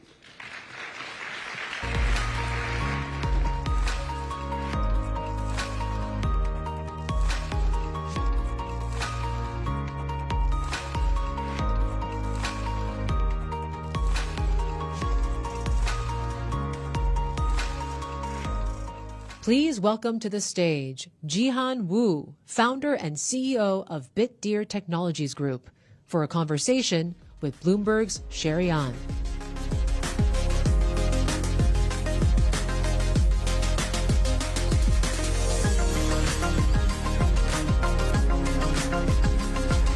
It's good to see you all again on this day 3 and final day of the New Economy Forum, because by this time we have touched upon all of the very important topics of our day. And I think one that keeps coming up, how will we power the artificial intelligence revolution, right? And perhaps this session can give us maybe some alternatives and some deeper insight on how we could see this tech infrastructure shift. Jihan, it's great to have you with us, because you, of course, head BitDeer, and you're a Bitcoin miner, you're a manufacturer of crypto gear, and now you're an AI infrastructure provider. Tell us a little bit about how all of that works. Yeah, BitDeer design our own Bitcoin mining chips, and we manufacturing the Bitcoin machines. So we operate the whole vertical of a Bitcoin mining business. We believe we are the best Bitcoin miners in the world, even though right now we are still don't have the largest Bitcoin hash rate, but we will increase really fast, and we operate at the lowest cost and very high efficiency. Most interestingly, we have 3 gigawatts of power NANDs worldwide, and 2 gigawatts sits inside the United States. And this is all mostly immediately, very quickly available power that can be converted into the AI data center very quickly. And my point is that Bitcoin mining activity has been profound all the infrastructures that are required for the AI data centers, because all those transmission lines, substations, the permits, training of the labor force, and the building of those constructions requires quite many years. Right now, if you need to go to a nodal study in a certain grade, like in Texas, you require many years' time to get that load. But Bitcoin miners has already doing this for years, and so it can help the AI data centers accelerate building. It's interesting because we haven't thought about Bitcoin mining and the connection that you could make when it comes to power generation and the infrastructure needed for artificial intelligence. But has big tech now finally awakened to the fact that you need so much energy to power all of that, and started to look at Bitcoin mining potentially as a place where that could come faster? And what is the time frame in the conversion of the facilities? The fastest one, we need just 1 year and to fully convert into IDC. The longer ones will need to take like 2 or 3 years. So you have 3 gigawatts of power capacity. I believe 2 gigawatts are in the United States. Yes. How much of that are you thinking of converting? I think eventually all those 2 gigawatts will be converted into AITC. Eventually, maybe we will do it within 5 years. But at the same time, we want to develop new power lines, assets inside the United States, and we'll build up the substations and fund all those transmission lines and pivoting the lands and building up the necessary labor force for all the operating of the data centers. And possibly that we'll mine Bitcoin first before we signing up deals and convert into AIDC again. And all those buildings constructions will be dual use. It's interesting when you're looking at these mining sites that you're already choosing, you're not necessarily seeing what power capacity is now. You're also looking at the future, as you're doing with your Alberta, Canada facilities. How would you be able to add to power generation and just own that instead of depending on utilities? Yes. I think, generally speaking, I think the North America right now is falling behind of power generation and power transmission. And we need to add up this kind of a demand for power to incentivize the power supply of the power generations. And very fortunately, North America got lots of natural resources, especially gas and sunshine. So I think it will be no problem for generating the power. But the important question is where there will be enough demand and where this kind of power generation investment will be profitable for the investors, and whether we can do it quick. So right now, doing it in kind of a vertical, that a power generation and a power consumption in one entity may be quite effective. We generate a power and we can mine Bitcoin first, and we can do a large investment at once, 1 gigawatt, if we can get the permission. And we can mine Bitcoin, and then with 200 megawatts, 300 megawatts, we can sign different size of deals and to convert into AI data center. We've seen other Bitcoin miners now turn a lot of their facilities into artificial intelligence infrastructure, and that's surprising given, of course, the incredible interest right now in that sector. But you haven't gone all in. Why are you still keeping Bitcoin mining? Yeah, we love Bitcoin mining. I have been doing Bitcoin mining since 2012. I invested, supported the first Bitcoin mining chip startup in the world.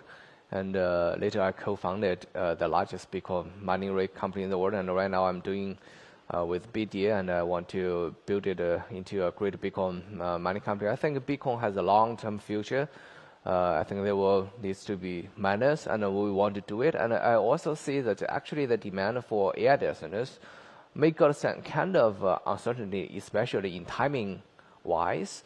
So if we can do the Bitcoin mining at the best efficiency, that I will actually make our profitability and cash flow and the support for the supplier of such kind of power generators much better, because the power generators will worry.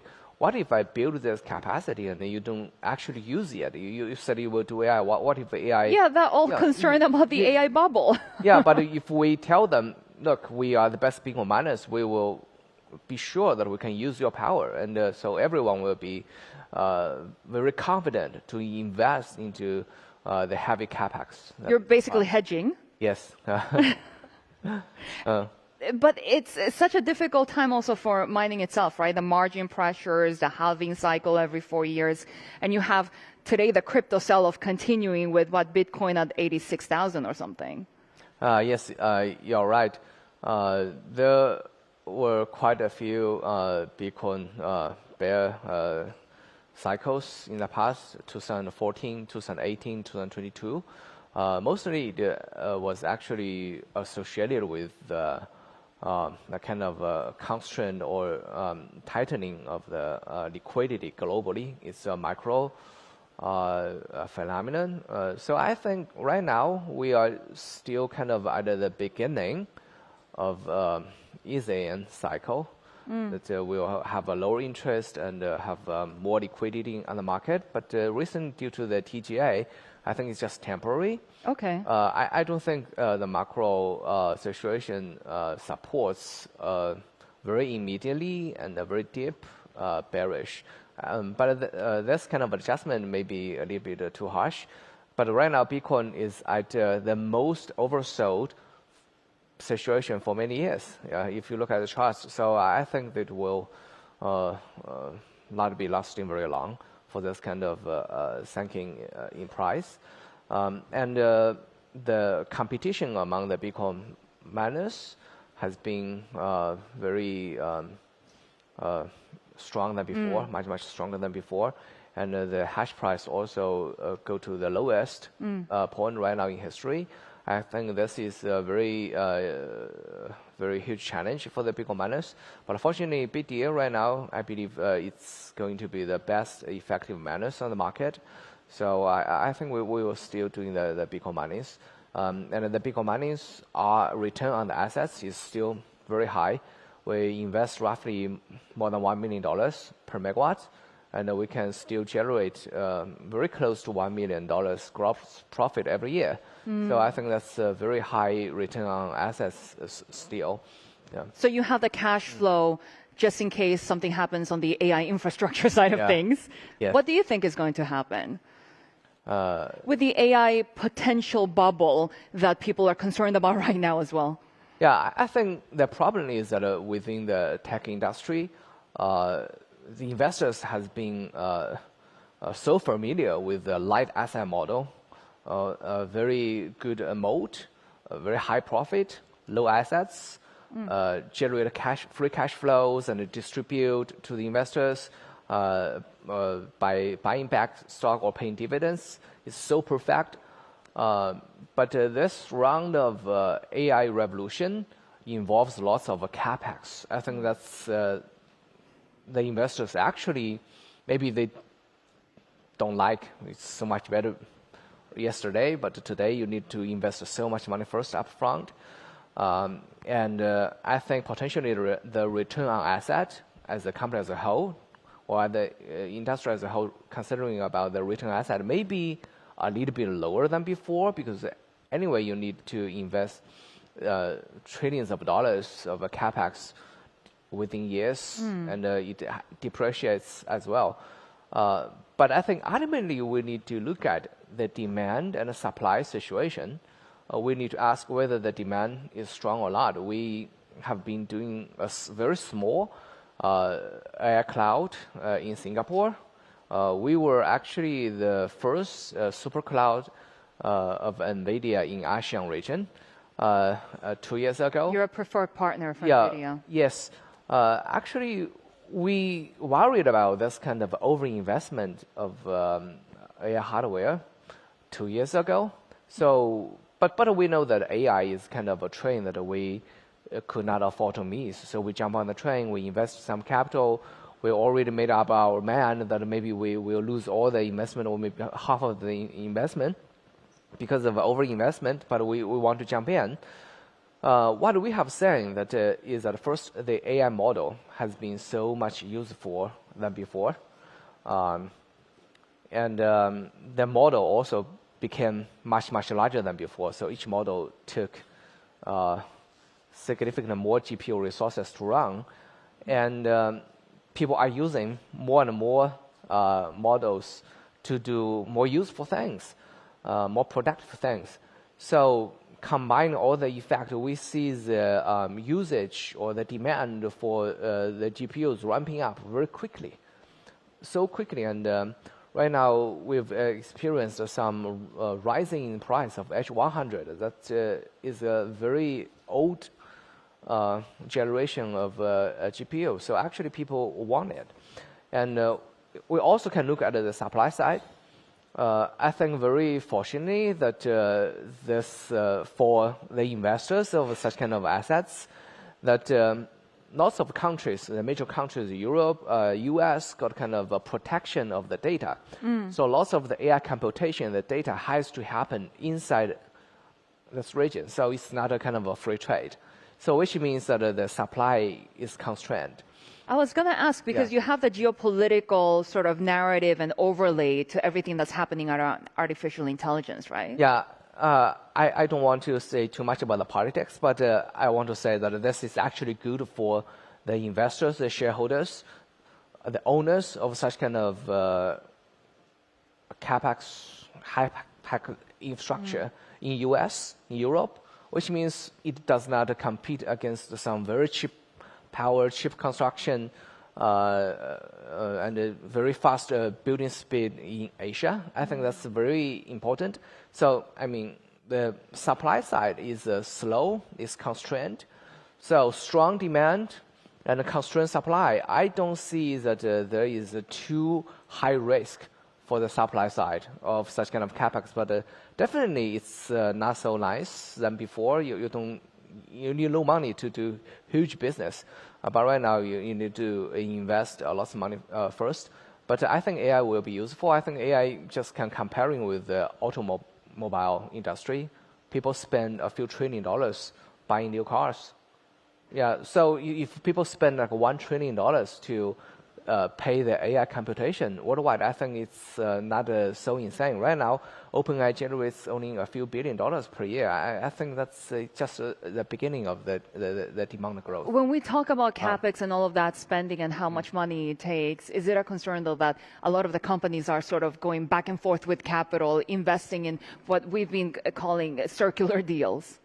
Yeah, I think a little bit calm down in this kind of a CapEx maybe it's good news for this kind of instruction owners. I think that's actually good for us. If they build too fast, the competition of the supply side will drive price down, will drive the returning down. I think that's actually good news. If, for example, if some crazy company, if they had successfully raised a few $1 trillion from some crazy, sovereignty investors, that will be disaster for the whole industry. Maybe we should slowly bring it down. We just have a kind of schedule, wise timing line to invest a certain amount of capital, how much capital per year, and to just grow alongside the supply. The supply side just grow alongside of the demand side. Yeah, I think that's better, much more healthy for the economics, for the companies operating in this space. Tell us a little bit about the manufacturing of ASICs as well, because that's another thing that you do. You're a crypto gear maker as well. Is there any chance that in the future there could be an overlap with AI inference chips as well? Yeah, we design chips, and we needed to do lots of innovations to be very effective in that you can monetize or commercialize? Yeah, right now we are trying to do a very important innovation, I believe, potentially, for all the computation-intensive chips. We are designing kind of a new family of circuits. That family of circuits will reduce the power usage very significantly by 80% or 70%, 90%, I don't know.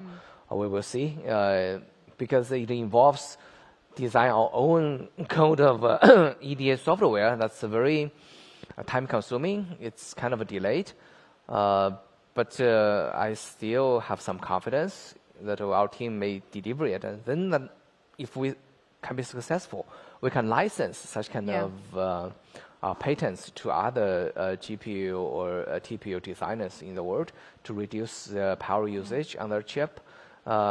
And we have also been doing very good on the traditional Bitcoin chip design. We have no problems to improve the power efficiency, even though the innovation, very innovative design methodology may got a delay, may got a risk. So you're designing those chips, and then you're getting it manufactured by TSMC in Taiwan. Yes. When we talk about all of these companies, the geopolitical risk always keeps coming up. How do you view that? Yeah, I think we are already in kind of reality that the national security concerns for the major countries overwhelm the pursuit of the economic efficiency. I think we are already in this kind of reality. We adapt to it. So we rely on one side of the supply chain, and we operate and we're doing business on one side of the world. So that's a reality we have to accept, and we adapt it very well. And you also have facilities in Nevada that you're expanding? Yes, we are building up the Bitcoin mining rig manufacturing factory in Nevada. I think that's actually quite unusual back in a few years ago, because all this kind of OEM, these factories are doing Asia. We already found out that it's very different. If we want to manufacture these mining rigs in US, it needs to be more optimized. We need to design more machines. Actually, some of the machines actually are a lot economic in Asia, because the labor here is very cheaper, and it's much more easier to recruit very good trained workers. But it's very different in US. The salary is much higher, and it's hard to recruit. So those machines in US will be much easier to get the investment paying back, considering the context. So we are accumulating experience by setting up such kind of manufacturing. It hopefully can be ready at the middle of next year. And just quickly as we wrap up, what do you think is a major geopolitical risk and opportunity for you in the next few years? I think the next few years, the AI revolution. Should we just say next year because the technology transition is so fast? I think it will take a few years for the AI revolutions to spread really worldwide. Right now, the AI revolution mostly concentrated in United States. It's still there. But later we will see the developing countries to catch up in this kind of infrastructure. Will be the largest opportunity that those countries also lacks of the power or electricity infrastructure, and we can do Bitcoin mining there. It will be good for the countries, good for pre-fund all the infrastructures, and later if the timing comes to their country to build up AI factories in their countries, I think they will be ready much faster than other countries that are a lot of welcome Bitcoin mining. Jihan, really good to have you with us. Thank you. Yeah, thank you so much for joining us as well.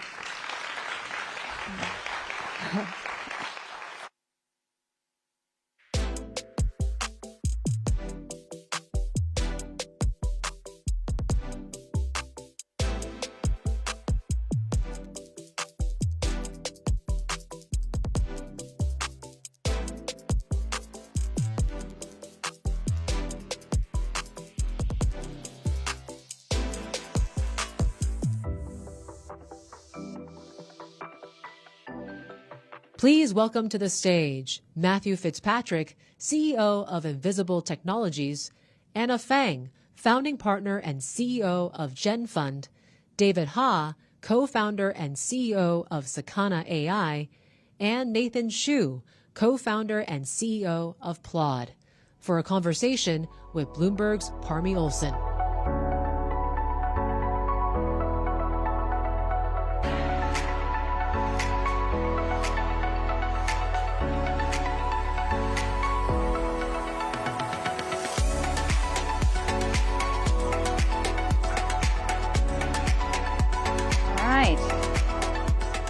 Great. Well, this is going to be a really exciting panel, and I'm very excited to speak to this group of entrepreneurs and investors about AI. The title, of course, is Looking into the Future, Glimpsing the Future. So we're talking about where AI might take us, how we might get there, but also I think we have to address the elephant in the room, which is fear right now. There's a lot of fear in AI. There's fear of missing out if you're a government or a country, but there's also fear that we've overspent. And we just saw overnight the NASDAQ fell by about 2%, I think, and there was a bit of a sell-off, even after NVIDIA released some pretty impressive results. So, of course, this is all about talk of the bubble. We're going to talk about the future, but let's talk about where we are right now and address this. Let's start with Matthew. You spent a lot of time at McKinsey on machine learning, and now you're CEO of Invisible Technology. So this is your bread and butter, working with companies to integrate large language models. Are they really struggling that much to integrate these systems? Because the big concern is all the money being spent isn't resulting in revenues for the end customers. Yeah, so I think this is a question of adoption. I think you can look at bubble terminology as around adoption and the technology itself, and then valuations. And I'll focus on the first one because again, and others can focus on the second one. I think if you look at adoption today, it's really a split between consumer and enterprise adoption. So consumer adoption has been the fastest growing technology evolution in history, probably 65% of, there's a study recently across 50 countries, 65% of consumers use Gen AI on a monthly basis now. So the technology adoption on the consumer paradigm side has been massive. I think enterprise is going to take longer than people had expected. And so I think if you look at, the automobile took 40 years for mass adoption. There's a study that came out recently from MIT that 5% of models today are making it to production on the enterprise side. That everybody's been talking about that study. Yeah, exactly. And I think that is a realistic context. So 70% of the software in the US, for example, is over 20 years old. You have a lot of legacy systems, fragmented data, and the process of actually working through all of that to adopt Gen AI, you need clean data, you need to redesign and re-architect workflows, and you need to actually have line adoption and leadership of these initiatives. And that's going to take a little bit longer than people expected. So I think the adoption curve will be very material over the next 5 years. And I think the consumer adoption has already been massive. I do think the enterprise, the reality of it is a little bit slower than people originally expected. It's just, so the money will come in, it's just going to take longer. Anna, you have a theory on this, right? I think that with regards to the AI bubble, I think that it will ultimately follow a Mayer's law, which is humans tend to have this type of expectation about technology. And in reality, we'll kind of go through periods of overestimating and underestimating the market. And I think some of what we saw last night is sort of, I wouldn't call it a hype around AGI, but I think 3 years ago when ChatGPT came out, I think people had, magical expectations of AGI that are coming soon. And I think we're gradually being brought to a reality where we're thinking about what is the quality of revenue. What is the actual retention rate and gross margin, and not just growth, right? And I think we're thinking about, is this a finite game? Is this a winner takes all or zero-sum game? And I think we're seeing that, I think for consumers, you're not going to spend endless money on AI. You might have a budget of, say, $100 a month, and what are you going to spend that on? Like $20 for ChatGPT, and what's the rest going to? So I think people are actually fighting for that budget.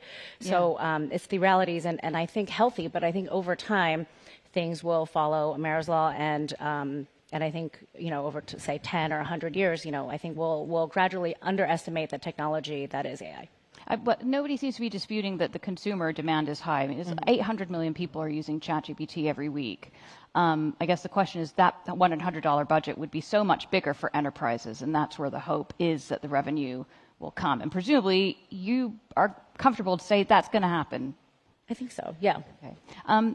David, I have to bring this up. You guys announced your Series B fundraise on Monday, and when you announced it to your staff, this fundraising round that made you the highest valued private company in Japan, you actually brought up the AI bubble and said, actually there's maybe a bit too much money being poured in, which is ironic because you're an AI company. So explain that dissonance. Yeah, I mean, when we announced our Series B fundraise, I guess we raised the money already, so we can actually address the elephant in the room. Yeah. But I think, there's a lot of talk about over-investments in AI. I think a lot of the current AI paradigm is based on scaling, building larger and larger models, requiring larger infrastructure. But our company, the way we're working on R&D is based on innovation, based on constraints. And I think what we're seeing in AI development is countries like Japan, countries like China, with less resources, are coming up with more novel ideas, even with the help of AI. I think that with regards to over-investments, ultimately a lot of the investments leads to infrastructure, energy, power grid, which will ultimately be useful after the inevitable repricing of the market.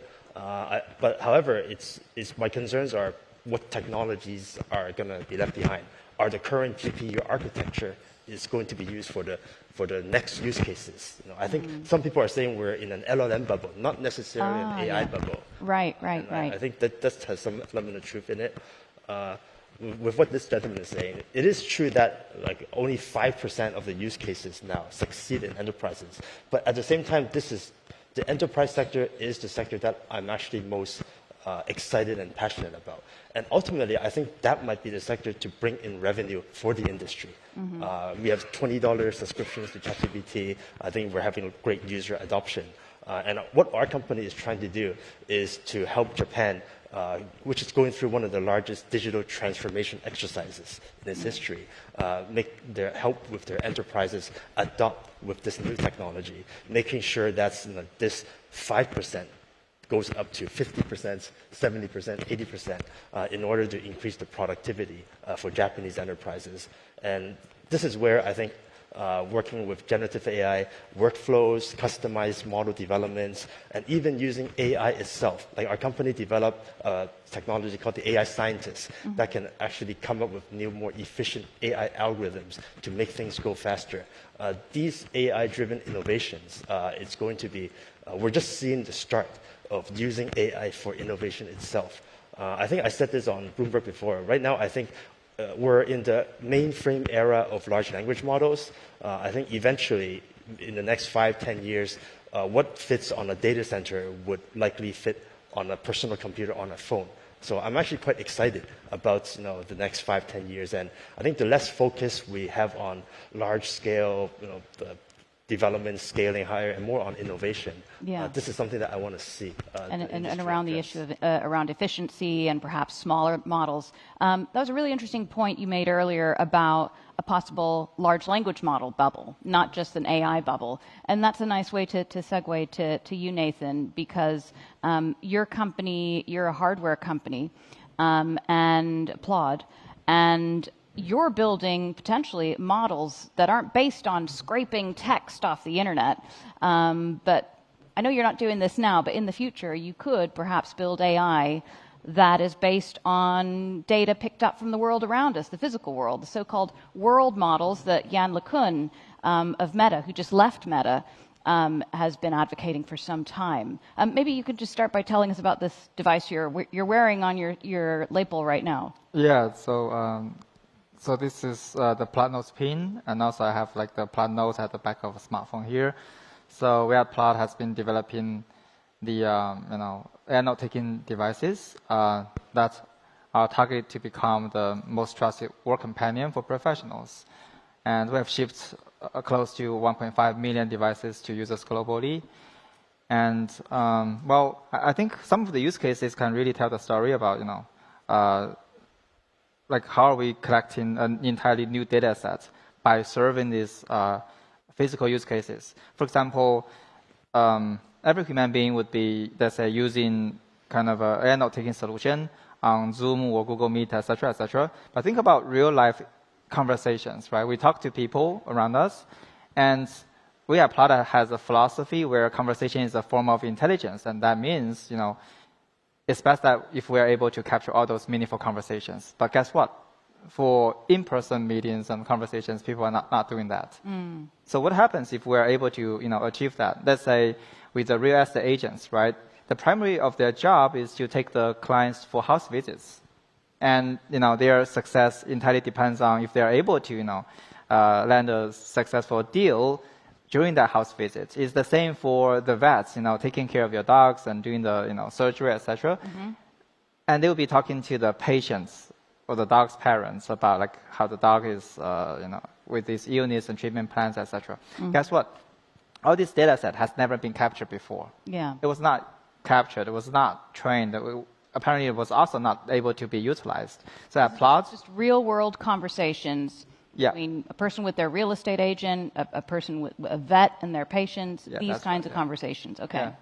So in the end, I think, we, by equipping humans with the sensors, we would be able to have potentially 10x or 100x of the data set that we're able to create. So 10 times the amount of text that large language models already get from the entirety of the internet, you could get that from recorded conversations. I think that's kind of a very modest assumption, So it'd be more than that. Yeah, apparently yes. And the result would be a much more capable large language model, or? Yeah, for sure. Like all these user scenarios, they have never been trained before with all these use cases, right? Like how would people describe a car?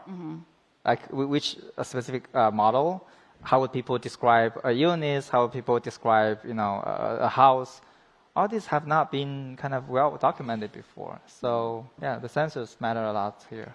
So this kind of, because the panel is about, the title of this panel is Glimpsing the Future, we have to talk about the future. And Silicon Valley is obsessed with artificial general intelligence, this theoretical threshold where AI systems become smarter than humans and more capable.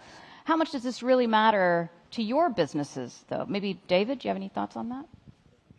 I think the rest of the world living outside of Silicon Valley, we kind of have a different view on AGI. Which is, do you care?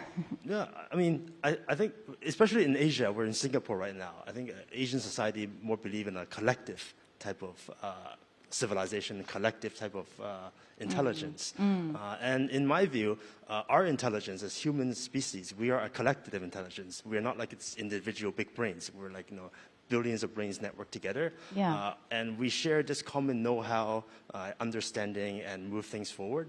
So we're also one of the most adaptive species ever.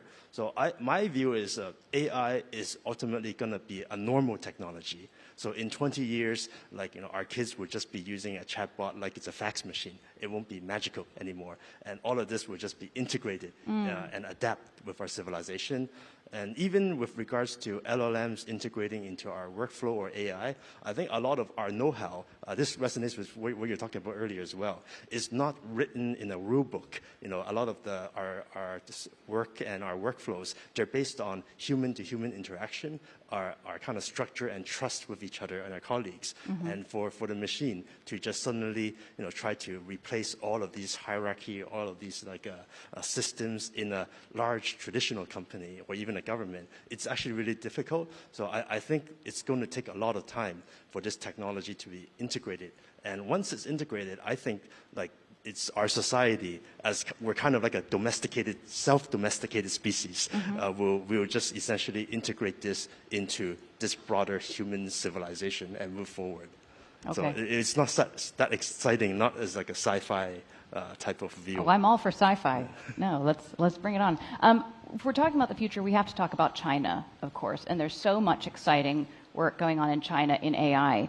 Anna, you are writing some of the first checks for new AI companies coming out of China. You've backed Manus and Kimi, and these are young founders. So it's like a new generation of founders coming out of China. What are you noticing about them that makes them distinctive and perhaps different to the previous generation of very successful founders to come out of China behind Alibaba and Baidu and so forth? We're seeing a lot of the founders we're funding today are in their 20s or early 30s. Half of them are under 25. They were born post-2000. They're much more global than the previous generation, in that I think there was less information gap when they were growing up. They grew up during the internet age. If you were from a small town in China, you had access to information not only about what's going on in Beijing and Shanghai, but about around the rest of the world, and using global products. So I think one question is AI sort of more borderless than people think? The U.S. is always talking about this U.S.-China AI race. I hear it a lot less in China, to be honest, where maybe it's partly because it's a catch-up game, but it's not a term that is widely used, in my experience. And I think the founders are thinking about building the best products for any user. So I think in that way, sort of AI is borderless to a lot of Chinese founders. And it does seem that China has caught up significantly in terms of the capabilities of their AI models, and a lot of people attribute that to open source models that are coming from China. So, these companies don't have to start from scratch, they build on each other. Matthew, you're dealing with a lot of Western companies who are integrating LLMs, and I'm curious about how popular these Chinese models are. There was a very interesting stat that came out from a partner at Andreessen Horowitz, the venture capital firm from Silicon Valley, who said 80% of the startups in Silicon Valley who are pitching to them now are using Chinese AI models. So maybe that's just distinctive to tech startups, but it does seem to be gaining momentum. I do think it's unique to Western tech startups. So I think we see a lot of adoption of the open source models in the tech community for earlier stage companies. I think enterprise, to your earlier question on AGI, I think the enterprise is focused on a very different thing. So I think there's generalized intelligence, which is what a lot of the current discussion is around publicly, but the enterprise is focused on reliability, extreme precision, testing the observability, and so cybersecurity, all the main things you'd expect large companies to be focused on. And so actually the enterprise adoption cycle, I think, has been very different. It's focused on how do I get my structured and structured data together in an organized way? How do I redesign a workflow with human in the loops and make sure that I have governance of that workflow? And then most importantly, how do I do governance testing, adversarial testing, red teaming to make sure that what I expose to consumers is really good? I think one of the you've seen some really interesting public examples. I mean, just one recently. Cadillac released a chatbot as an example to the public that a young kid actually had a conversation with the agent and got it to sell him a $70,000 car for $1 by saying, you know, we're friends, so no takesies, no backsies if we agree on something, and the chatbot agreed to that. And so all of that testing, validation, guardrailing is what the enterprise is focused on. So I actually think it is a real bifurcation. I mean, to give you rough stats, the Y Combinator class, this recent one, has the largest revenue by double of any startup class in the last decade. The largest revenue? By double. So they're basically double the aggregate revenue of any other class Y Combinator's had. Wow. And they're adopting this technology at a very different pace. I think the enterprise is a very different paradigm, which is much more about security, testing. Yeah. And so I don't think you're going to see mass open source adoption in enterprise. In fact, enterprise has rarely adopted open source at all in the last decade. I think you'll see a lot more focus on validated and tested models, and I do think it will happen over the next 5 years, but it won't be now. Actually, I want to add to that point, because the 80% actually, I think, is a bit of a myth in that I think that's within open source models, but actually, I think 80% are actually closed source models. So it would actually be 16% that are using Chinese open sourced. Oh, wow. If that makes sense. Yeah, right. I'm wondering if any of you have thoughts on the point I made earlier about open source in China, whether that is the reason or part of the reason why AI companies caught up so quickly. Is it because of that, or what is it? How has China moved so quickly? And that's to anybody here. Yeah. As a company in Japan, I actually focus a lot about the development of open source AI in China due to the proximity. And I think we're witnessing this great amount of innovation. I think open source is the way the rest of the world can work together, not just in China, to develop this technology and catch up. It's also, to my point earlier, about limited resources. Like when you don't have like hundreds of billions of dollars of funding, you actually you're forced to work together in a collaborative way to develop the technology. Constraint breeds innovation? Innovation, okay. And I think there's a lot of talk, especially in this geopolitical environment, there's a lot of talk about China, open source models, US closed model. What I want to see is open source is open source, closed is closed. And there's room for it in any country. Like Linux is an open source project. No one says like Linux is like this Finnish, in Finland-based open project. Yeah. It's a global project. So I think, you know, the DeepSeek or QN or Llama, they're just open source models, and ultimately the world will treat them as open source model. They can build, proprietary systems can be built on it. Things can be done more collaboratively, and we're seeing, you know, U.S. companies, especially AI coding companies, using DeepSeek like models to fine-tune them on their own data flywheel to make things more efficient. And I think this is just going to continue. You can't really stop the open source movements in history.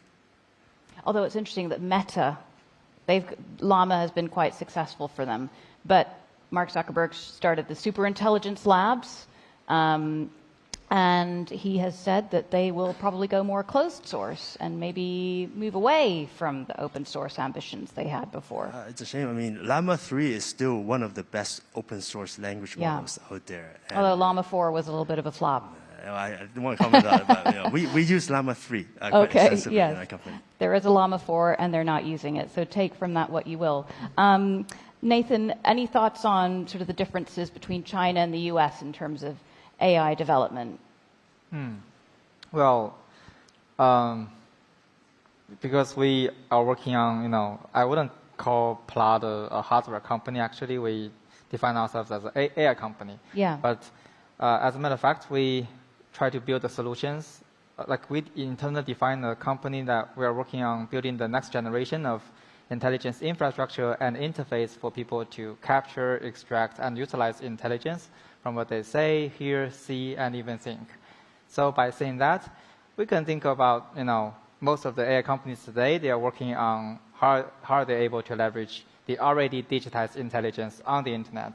But again, you know, if you think about how AI would be able to help human beings to get things done, you know, by having the contextual context where the conversations are happening, the visual, you know, like the visual intelligence is happening. How are we able to capture that? So that's why we are trying to combine the best strengths in the both worlds, right? We have the best engineers in Shenzhen working on the hardware design, engineer and manufacturing. We also have the best engineers in San Francisco working on the AI models, on the cloud infrastructure, etc. So in the end, if we would truly have 10 billion robots, or every single human being would have a chief of staff or kind of AI companion concept helping us get things done, I would see it has to have the best of the both worlds. Mm-hmm. Like China is leading on every element of the hardware piece, which is and thanks like in the US large part, presumably, to China's long-term manufacturing prowess over there. That's right. Yeah, and apparently, most of the AI companies today still rely on the most advanced models that the Silicon Valley has been creating. So, I genuinely think if we are talking about AI is so powerful, right? In the next 10 years, we are going to have abundance with physical goods.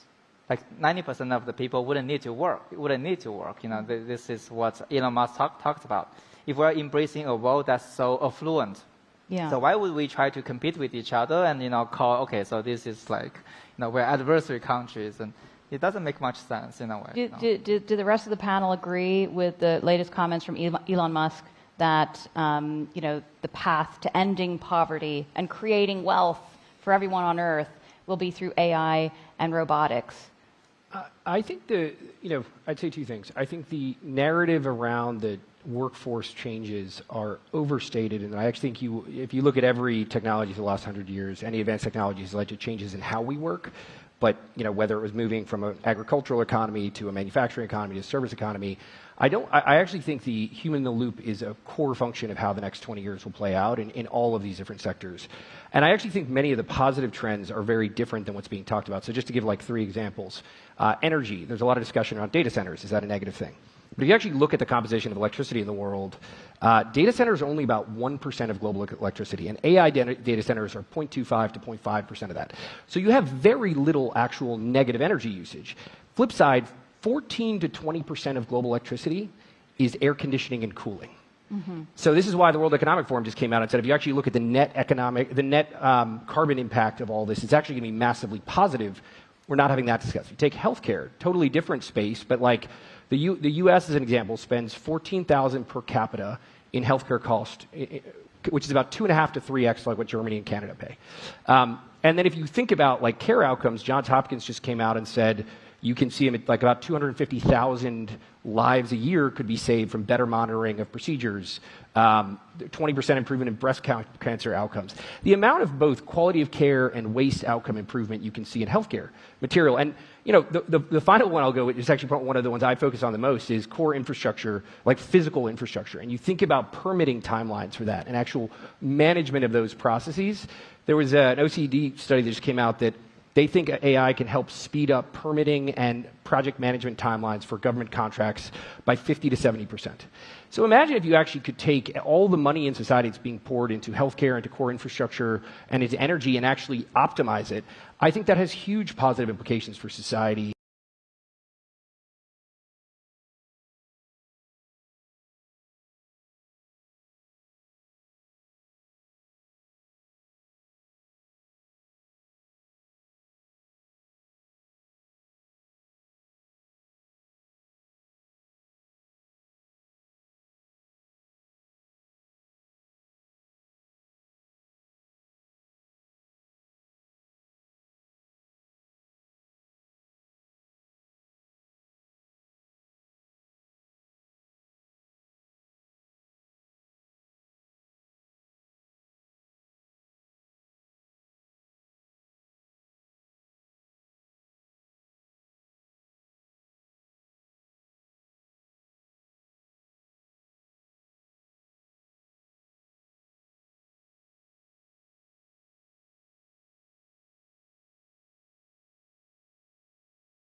is, Harvey and Lagora are the rock stars in the legal industry, for example. That and probably just briefly say what Harvey and Lagora are the top AI law apps. Got it. In the U.S. and Europe.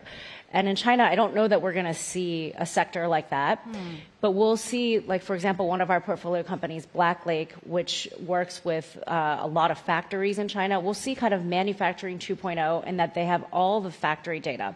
Yeah. And so they're coming up with their own sort of small model and vertical that's built around AI for factories, right? And we have a company called AI EDU that's doing sort of a full stack education app. So you might see different verticals coming up in China, which I think will be super interesting to watch.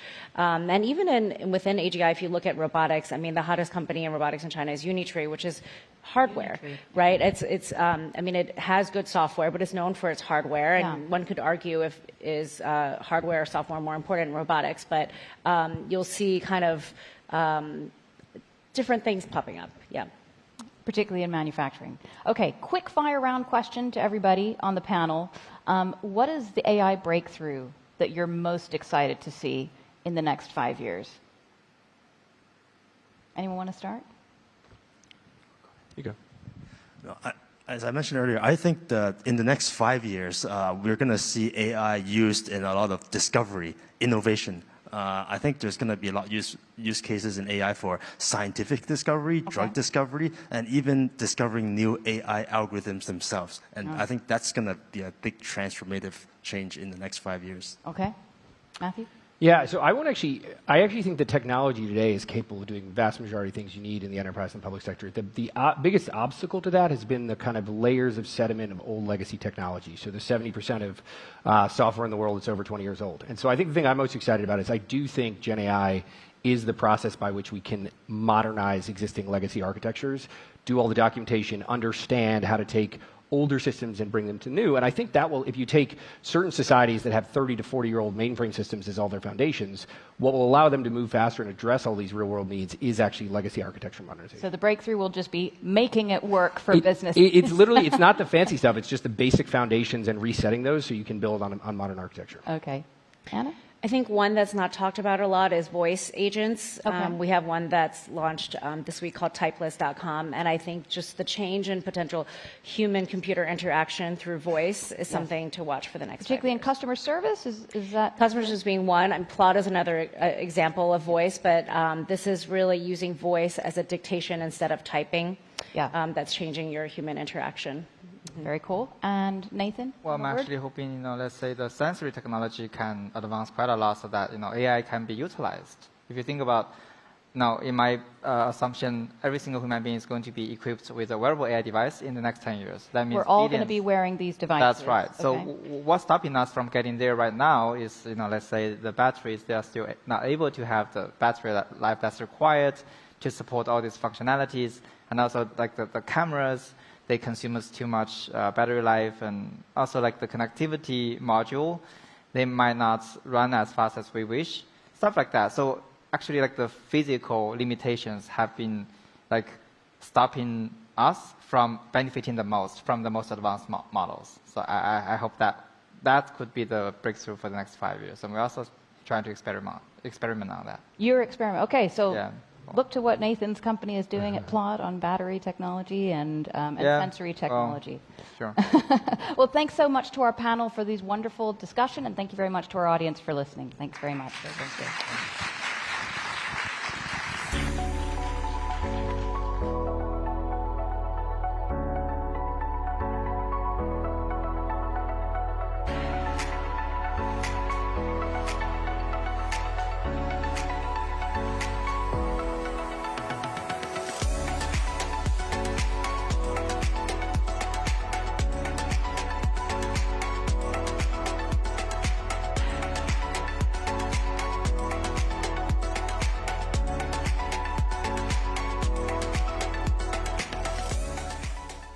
Please welcome to the stage Patrick Maloney, co-founder and CEO of CIV and co-founder and chair of the Nuclear Company, Emily McAteer, co-founder and CEO of Odyssey Energy Solutions, and Josephine Wapakabulo, founder and managing director of TIG Africa, for a conversation with Bloomberg's John Fraher.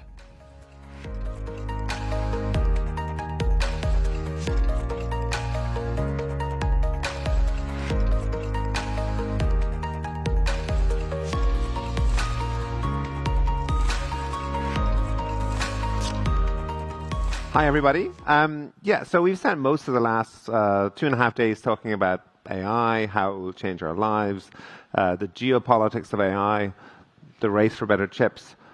But AI in so many ways is also about the scramble for energy and the power to light up all of those vast data centers that are going to be built or are being built. A country's ability to harness one of the most powerful technologies ever will depend on their access to power. So what does that mean for the emerging powers in the world that for so long have seemed to be on the cusp of joining the top table of power brokers, talking about Singapore, India, and Indonesia, countries like that, but also countries like, regions like Africa and South America, and we'll get into all of that. But before we do, Patrick, I'd like to sort of ask you maybe to sort of set the table for us.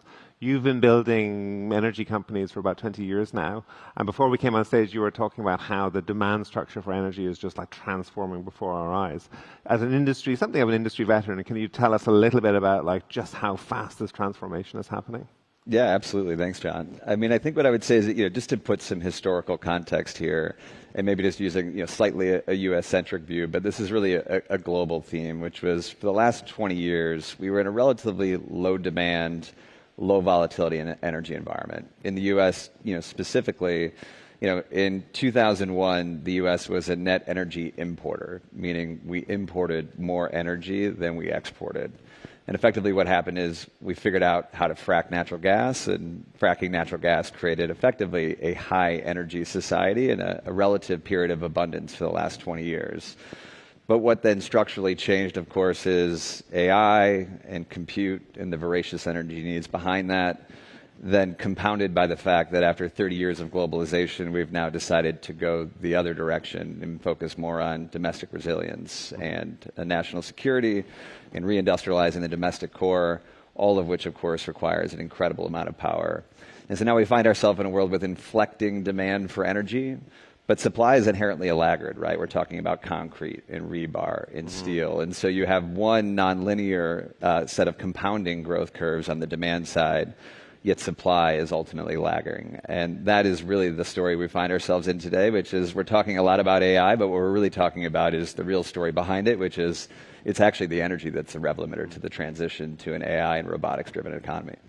I mean, I think the stat that we had in the intro to this panel talks about how by 2030, if you look at the extra energy that we need, it's like adding a country the size of Japan to the global energy grid. Does that seem conservative? I mean, could there be more than that, or does that sound about right? Yeah. We want a 3x energy production in the next 10 years, just in the U.S. alone, which is a physical impossibility. Yeah. We're literally talking about building physical infrastructure to 3x the current amount of capacity of power that we have in that, in the U.S. alone, which just can't happen, which means that we're just incredibly short as a society. And the only way we're going to be able to solve that is through, of course, a lot of building, but clearly a lot of efficiency gains, and by software enabling and adding robotics throughout the economy to be able to fill that gap. Well, and I want to get you in later talking about nuclear, but Josephine, let me turn to you. You used to run Uganda's state-run oil company, so you also know a thing or two about energy, and especially energy in the emerging world. Is there a risk here? So when we talk about AI, we talk about the US, we talk about China, India and Europe, sort of on the size. But if this is about the power of the 21st century, AI is one of the big sort of superpowers of the 21st century. How is Africa going to power all of these data centers, given the energy resources that it has right now? Well, I mean, it's a really important discussion to have because, we know that Africa, particularly sub-Saharan Africa, has energy challenges already, right? And, we can trace that back to some of our sort of colonial past and tying into a conversation yesterday about these industrial ages, right? If you look at the previous industrial revolutions, typically most of sub-Saharan Africa has missed that. And look, it's been a combination of complex issues ranging from colonial extraction as opposed to industrialization. So a lot of the countries, when they got independence, were energy and infrastructure poor.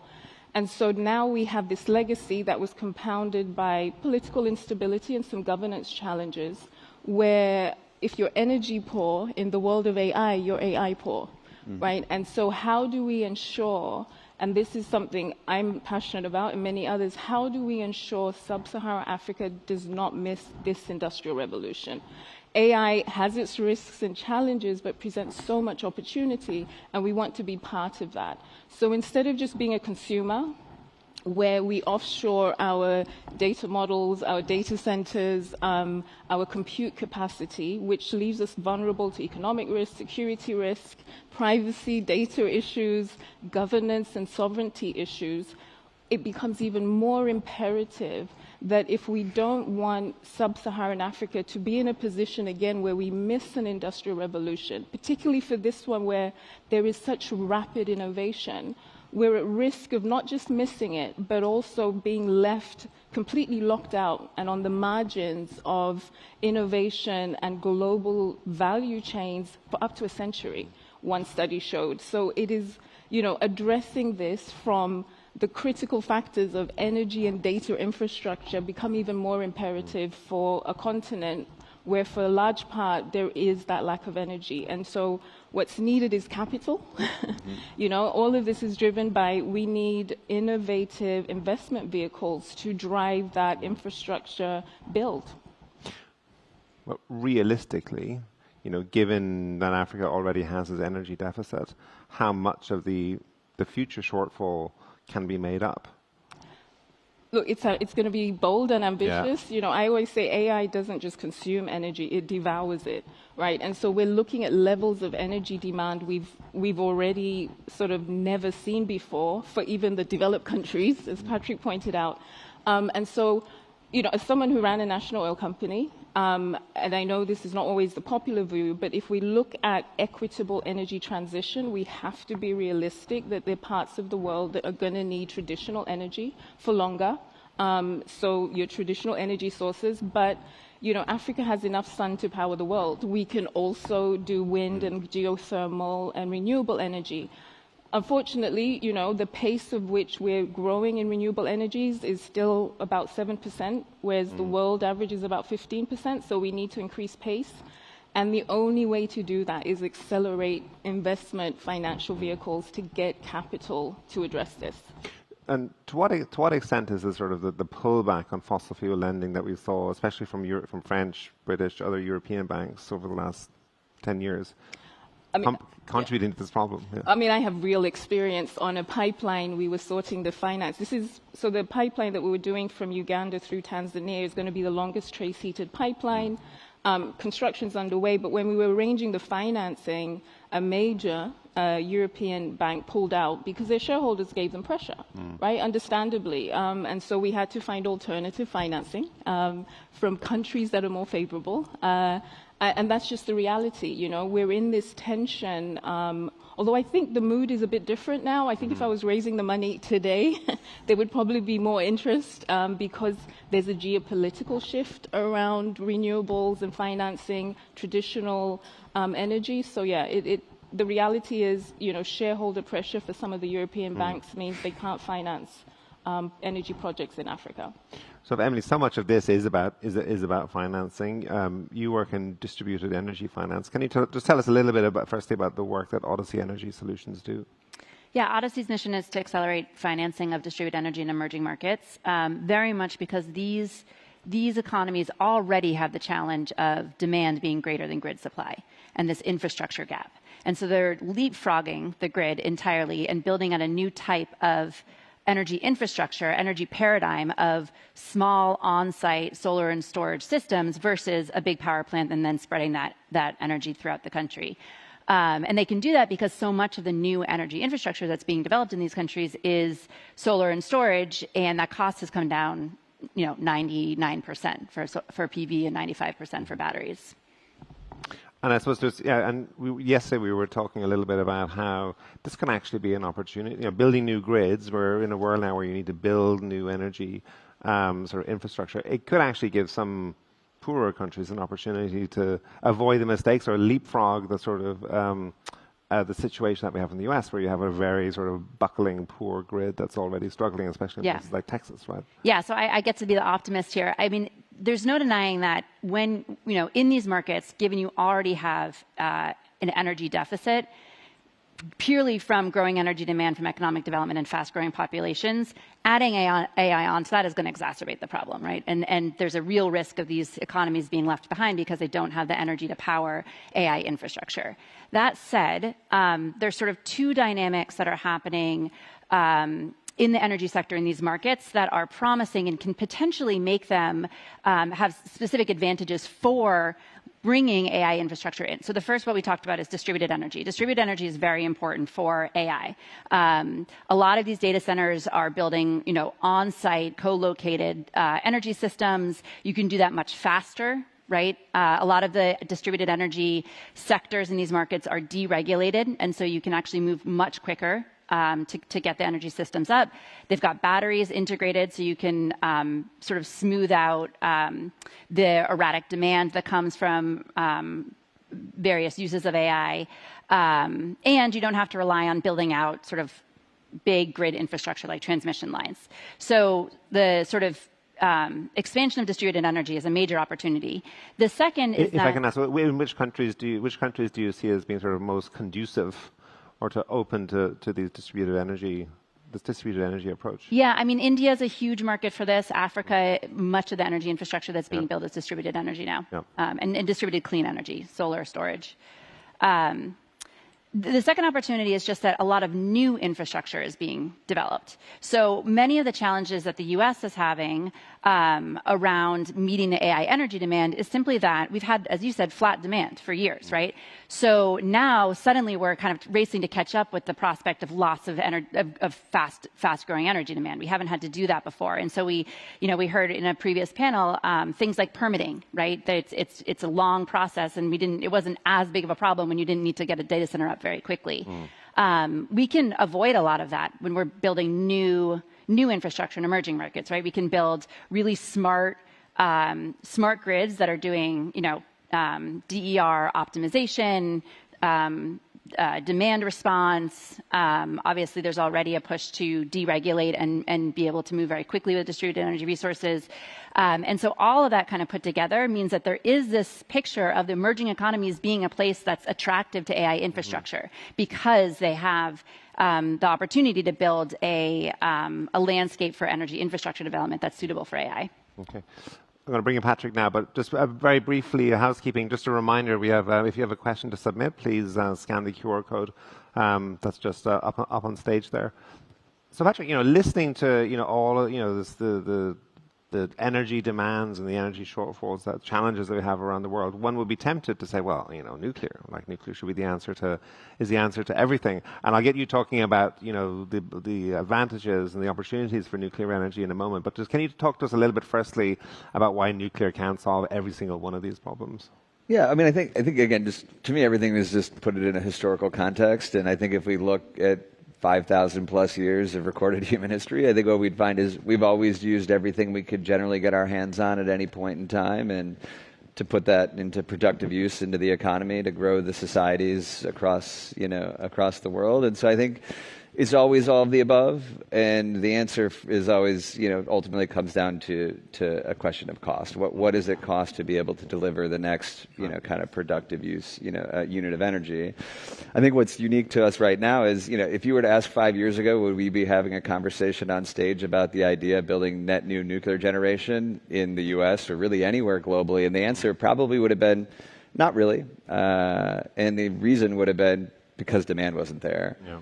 And now, of course, what we see is demand, of course, inflecting materially, supply being short. And now probably the biggest conversation I've heard most often this week has been a conversation about this next new nuclear renaissance.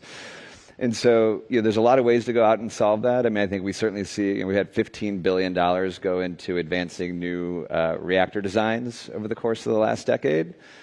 But it would kind of forget the question in many cases of, well, tell me about the current reactors. And, If we look back, at least in the US, we have 94 operational gigawatt scale nuclear reactors producing 20% of the power in the US grid with the highest capacity factor. Capacity, of course, being a proxy for reliability, meaning it's the most reliable source of power. Well, then the question would be, well, what's the issue? And I think what we came to believe at the nuclear company is it's not the reactor, although we should always be advancing reactors. Just empirically, you'd have to believe that the reactors are incredible, given that they're the most reliable source that we have. It's deployment. We haven't been able to deploy them on time, on budget. We've only deployed 2 in the US in the last 30 years, and they took a little bit longer and took a lot more capital to be able to get there, which is why we decided to co-found and build a company called the Nuclear Company, which is focused purely on solving the deployment problem, where we use proven reactor designs, but we changed the business model from an N of 1 business to a fleet scale model, where you design once and build many in a series, which is when you can really build scaled supply chains of labor and materials, and then software enable the entire end-to-end execution of these projects to remove the cost and time and friction, so we can get new nuclear generation delivered into the grid at a cost that actually can compete with natural gas or other forms of energy production. And so this is only because of this demand picture that we're seeing, where we're now short, and we're seeing every major hyperscaler or industrial partner realize that their stock price is actually just a derivative of their access to electrons. It's literally an electron to compute conversion. If you have 2x the access to electrons as your next best competitor, you're probably going to have 2x the amount of computing infrastructure as that competitor, and therefore likely, be priced and valued in a similar frame. And now it's, in our experience, a complete arms race to secure the electrons. This is both, of course, at a corporate level, but it's also at a government level. It's at a sovereign level, where there really is no sovereignty, there is no security without energy security.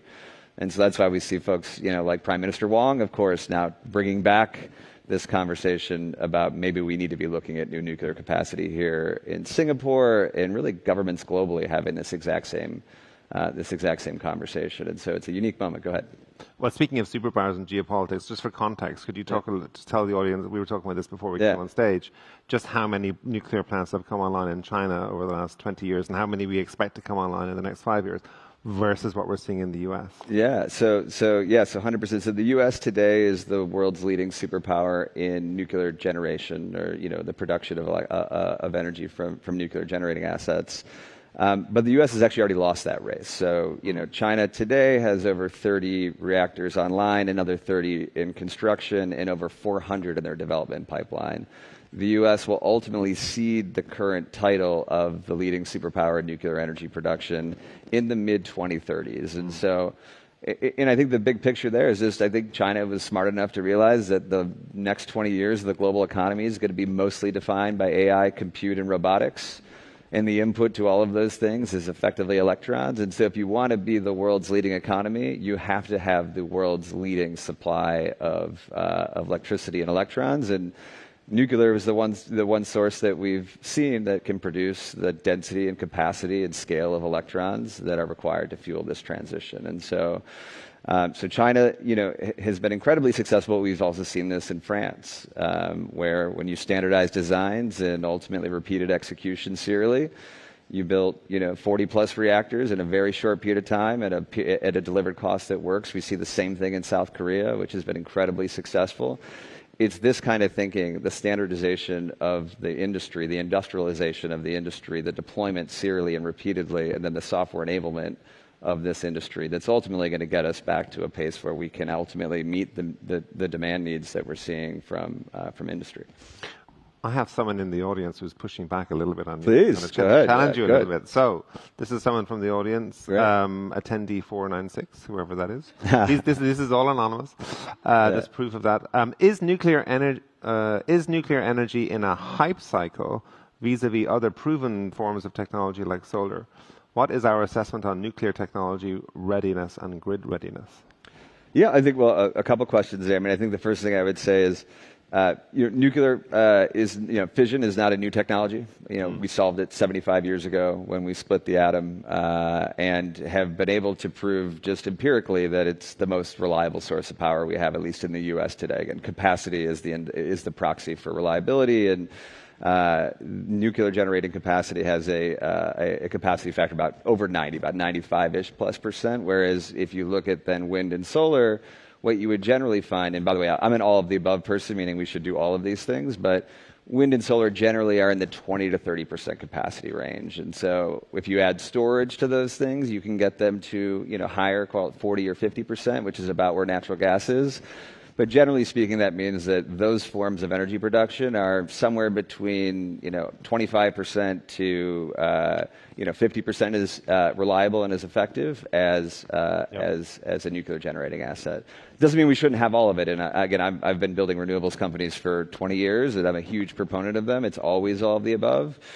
But in terms of being able to meet the demand applications that we're seeing from AI and the demand applications that we're seeing from some of the largest industrial partners in the world, they need 90+% capacity factor power. They need it at incredible scale, and they need it now.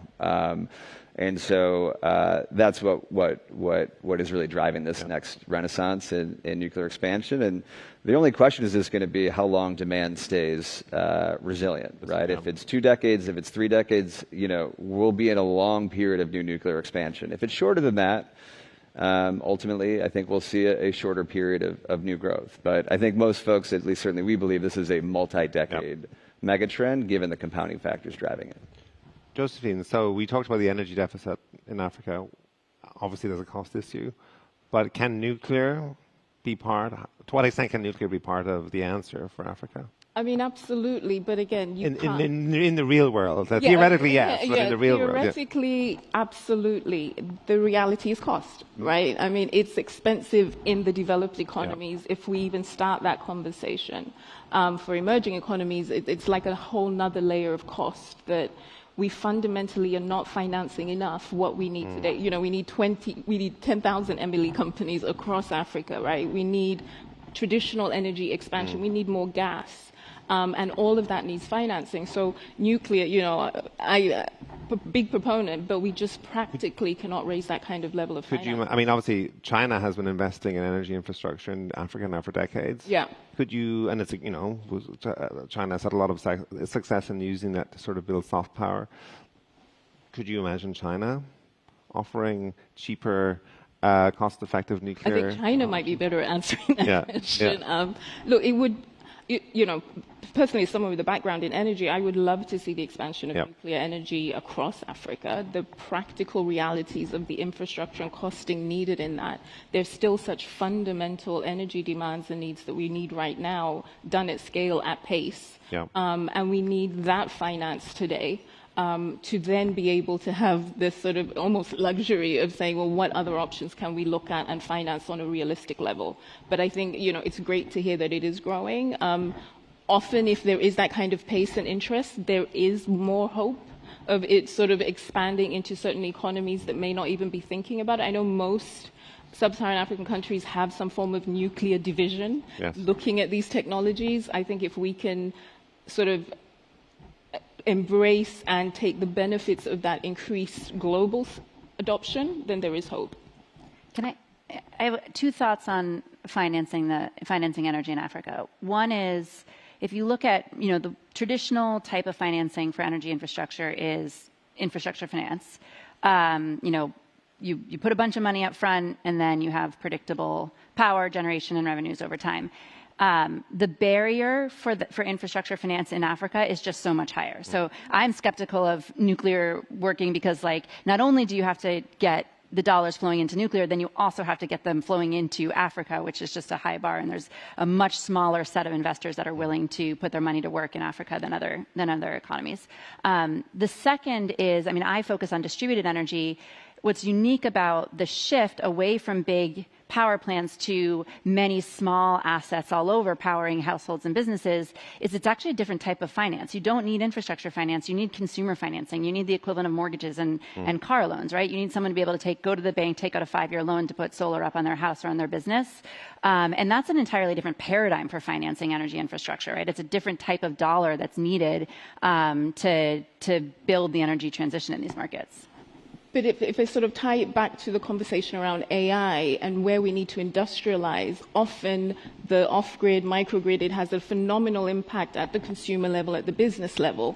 But industrializing, back to Patrick's point, on the levels of energy that we need, that's where there's a challenge, right? That's why we need the balance, because otherwise, you know, homes can be powered, businesses, but once again, we're at the back of the queue for the bigger energy needs that need to drive industrialization. Which is although you could flip it too, right? So you could say, I'm gonna put a data center here, I'm gonna build the energy system for it, and then I'm gonna power all of the surrounding areas. And so then that's a major challenge with energy infrastructure development in Africa, is that you don't have those base loads that AI could actually Exactly. And so that's where the bigger financing, the more innovative financing structures, and some groups are starting to put the bigger pools of money together. Sometimes it takes too long to disperse, but that's what we need, because the levels of energy demand just aren't today often being met enough by solar and thermal and wind energy. I mean, before we run out of time, I just want to get a very quick comment from you on India. You mentioned that you do a lot of work in India. Obviously, India is one of those countries that has, you know, superpower aspirations, and you can't be a superpower in the 21st century without having some sort of very strong AI capability. How do you assess the resilience and strength of the Indian grid and India's sort of energy sources in terms of expanding its AI capacities? So India has many of the same challenges I described generally for emerging markets, a weaker grid than the rising energy demand. But it is farther along in sort of the vision I put together of data centers, AI data boom going alongside a renewable energy boom. So that's, I mean, you see Reliance building huge data centers with solar parks right next door. You see new regulation coming out of the Indian government for open access PPAs that allow these data centers to get renewables through the grid. And so I think India will certainly be a leader for emerging economies on how you develop AI infrastructure in tandem with the energy infrastructure you need. Thank you. We are out of time. All right. Thank you all so much. That went really quickly. Thank you to the panel. Thank you to the audience. Thank you. Thank you.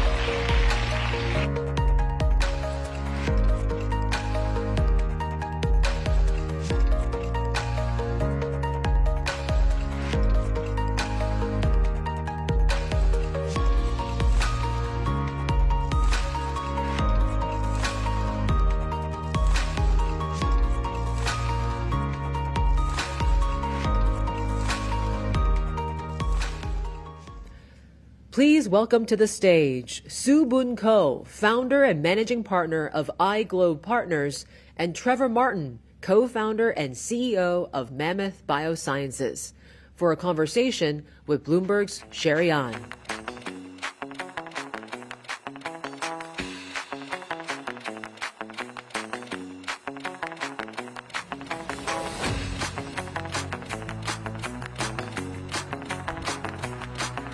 Good morning again. So we have seen, of course, America's public investment really funding for decades innovation, science, and now with these multi-billion-dollar cutbacks when it comes to universities, research funding. How's that changing the landscape, right, is a real question. So Trevor, maybe I start with you because you're at the forefront of biotech innovation. What are you seeing?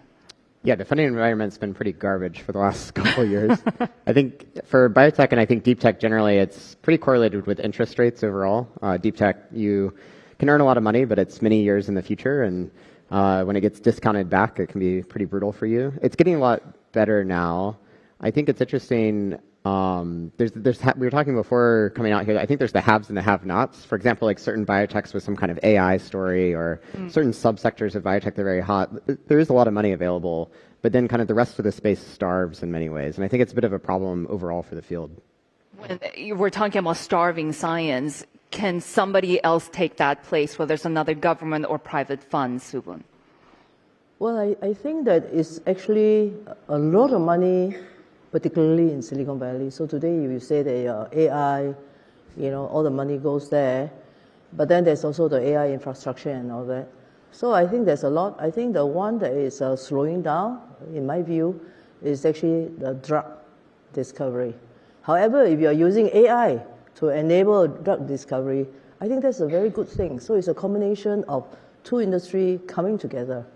So I feel that this cut maybe is necessary, but they don't have a number to say how much they actually cut, right? So everybody is like panicking. So of course some universities are suffering more than the others. So I think generally I'm quite positive about private sector money coming in, especially in the US. You know, you have all the rich people, the philanthropy, and I think there's the money that is going to flow in. And in the world, money seems to be plentiful. Question is, the plentiful capital out there. It's interesting talking about the haves and have-nots of AI, because is that another challenge for biotech when you had that slump and the recovery still not there because of course, the funding, a lot of that capital is going to AI and anything related to artificial intelligence at this point. Yeah, but also AI could be a bubble, but the bubble is at a higher level now. So I think it's important to know where the AI is applied, what application that will be. In any case, I think there was so much dollar that goes into the research over the last zillion years, and there are so many patents out there. I think the bottleneck is not the money. The bottleneck is the commercialization in the market, right?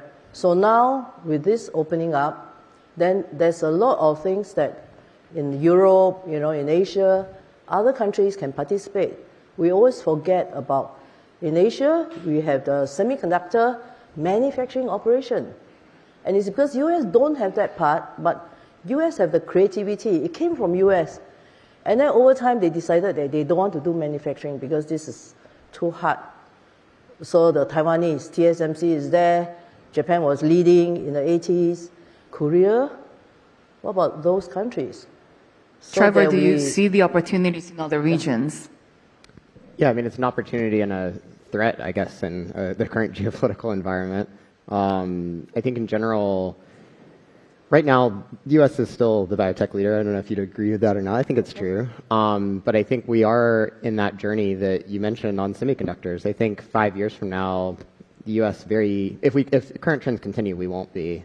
I think it was like a couple of years ago, 25% of clinical trials were run in China. Today, it's like 50%. In a couple of years, it'll probably be like 75, 80%. And that's just like the facts on the ground. And that's for a large variety of reasons. I think one of them being the different regulatory environment. I think another one being the amount of capital that's being put across like all parts of the industry, not just certain parts like AI-enabled drug discovery. And there's not anything necessarily wrong or right about that. It's just a geopolitical situation. But I think we are kind of sleepwalking into it. And I think the U.S. has done that for a lot of industries. And then once it happens, we kind of try and claw our way back, whether it's like semiconductors or I was listening to the nuclear panel before this. And we have an opportunity to do something about it. And I don't know if we will. Yeah. Especially also when it comes to building up the talent pipeline, right? That takes decades to build. But if you look at Silicon Valley, the talent comes from all over the world. So it's not American. But it's the environment that facilitates that process, right? So a lot of countries, they are trying to copy, but they are not successful because the government still want to control. So Silicon Valley is just a magical place.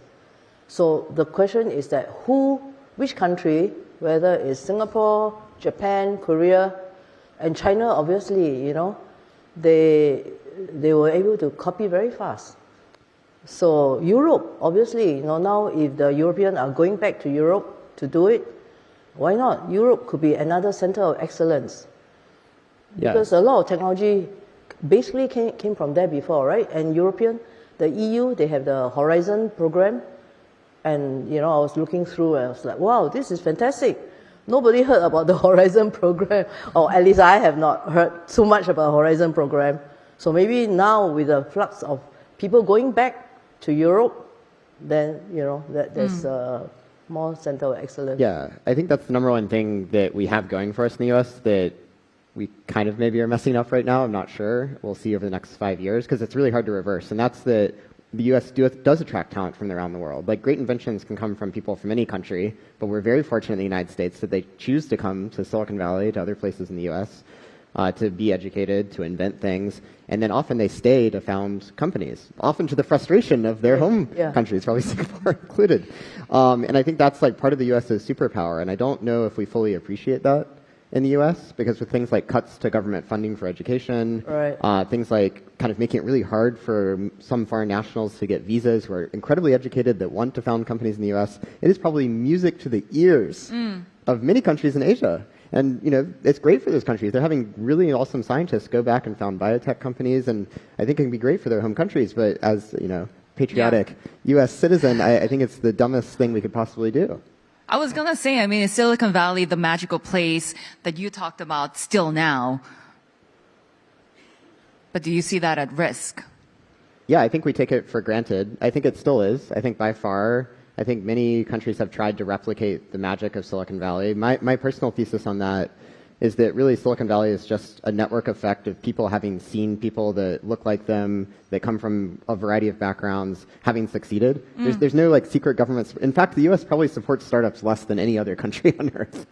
So many countries have sovereign wealth funds and things that are constantly, getting free space. And the U.S. is we're not going to do anything for you. But Silicon Valley thrives. Right. And I think it's because there's all these examples of companies that made it, that IPO'd, that were successful, that built drugs. Yeah. And then the founders of those companies, importantly, stay in the region and reinvest and inspire the next generation. And it's really tough to get that from a zero start. So if the U.S. loses it, we'll be in the same position as everyone else in trying to get that restarted. And it's really, really hard. Really hard. Well, I guess U.S., even the current government, they can change their mind, 3 months ago was this policy. And then the trade barrier, you can delay another 1 year. So people will change their mind. Who's the closest out there to becoming the next magical place? I don't think there is one magical place. But obviously, China is already, things are happening for the last 20 years. So, even you restrict them for not giving them the chip or whatever, they will find a way to do it. If it's not China, it's Japan. If not Japan, it's Korea. And it's Africa countries, who knows, right? Because innovation can be anywhere. The question is that if the foreigner are educated in the US, and then they have the Silicon magic, and then they start going back to their own country, and the magic will happen over there. And that's a good thing for the world.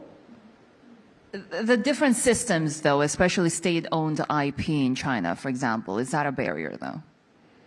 Actually, IP is useless, if you ask me. With AI, look at AI. With AI, I think less funding actually is better. It's opportunity for business people. So if the family office, instead of investing in buildings, they invest more in the technology. And benefit the rest of the people who don't have that much. Yeah, I think the risk reward with a Chinese style system as an outsider looking in, it seems like the super powered side of it is that they can really, if they like an industry, they can just back up the dump truck and dump money into it in a way that we don't do in the US. And it seems like deep tech seems to be a big focus, whether it's semiconductors or nuclear or biotech. That's an area where in the US I don't think we're as focused, but in China it's very clearly focused of building a very robust biotech industry. I think the challenge and maybe the frailty on the other side of that is that when an industry goes out of favor, it just goes the education startups in China just boom, basically wiped out overnight just from a simple policy change. Whereas places like the US are robust to that. And I think, entrepreneurs recognize that. So that I think there is some risk discount probably to the money dump trucks that are backing up. But at the same time, it's just tough to combat an ecosystem where there's a more permissive regulatory environment and there's just gobs of capital going into all sorts of companies across the spectrum. And I think the U.S. has to think about, the current trends are that China is becoming more and more of a biotech superpower versus us. If we do nothing, that will continue. I don't necessarily know what the right answer is. I can come up with 5 different suggestions, but we have to do something unless we want just the status quo to continue of us falling behind. And Sue, when you also thought Japan was an innovative place when it comes to at least drug making. I think Japan has gone to sleep for the last 30 years. Is it waking I up remember finally, in or are they still the asleep, days, you think? Sony Entertainment, they were on top of the world. Everybody was like, okay, Japan is going to take over, right? But they didn't. They just went passive. And I love Japan because it's such a good place to travel. people are so polite. And I think the moment you turn them on, they should have to do it themselves. I know because I was talking to, Jethro, and then because we also both invest in US and also Southeast Asia. So Jethro and Tokyo Stock Exchange, they have a concentrated effort in Singapore to trying to encourage Singapore company, basically Southeast Asia company, to go to Japan, and Japanese company to come to Asia because it's much nearer, right? But many of the Japanese companies, they are very comfortable in their own place, and they got a lot of funding. Government has many fundings for the startup company. So the question is, the moment they say yes, then all will come. Japanese is more, but I think the younger people are, changing the pattern. I think that's a really good point because, I think often the comparison of like U.S. and China, the comparator is drawn with like U.S. and Japan like 20 years ago. And obviously, I mean, to your point, I don't think, Japan has overtaken the U.S. on any of these metrics. I think the thing that concerns me, though, going back to the, headliner topic a little bit, is that we are cutting the research funding in the U.S. And one statistic that kind of worries me or scares me even is that one thing that never happened with Japan, even kind of the heyday, is that if you look at like the rankings of universities and you look at where the top research is coming from, Japan never really outranked the US. But actually now China has like most of the top 10 spots for like university rankings in science and technology. Like Stanford's not even in the top 10 now. And if you look at who's publishing in like the top journals like Nature, Science, Cell, it's like starting to be dominated by things like Chinese Academy of Sciences. So on the one hand, hey, look, great science coming from anywhere. I think it's quality work. It used to be you could kind of write it off as like, oh, this is just also ran or things like. No, I think there's real creative work coming out. On the flip side, I think that's a real warning sign of like, okay, right where we're starting to get kind of knocked out a lot of these rankings that I think are meaningful. We're starting to cut funding, so that's only going to accelerate that trend. So I worry it's not really a U.S.-Japan situation. It's truly different because I think that was like a little bit of a false alarm to U.S. science. Is the center of gravity now shifting to Asia? I think, absolutely, for scientific research, Yes. When it comes to some of the funding out there, especially from the private sector, Subun, I know that you've talked about family offices and philanthropy potentially stepping in, but they've been more active in the U.S. when it comes to biotech and scientific research. Could a new educated younger generation in Asia turn their attention to funding these innovations?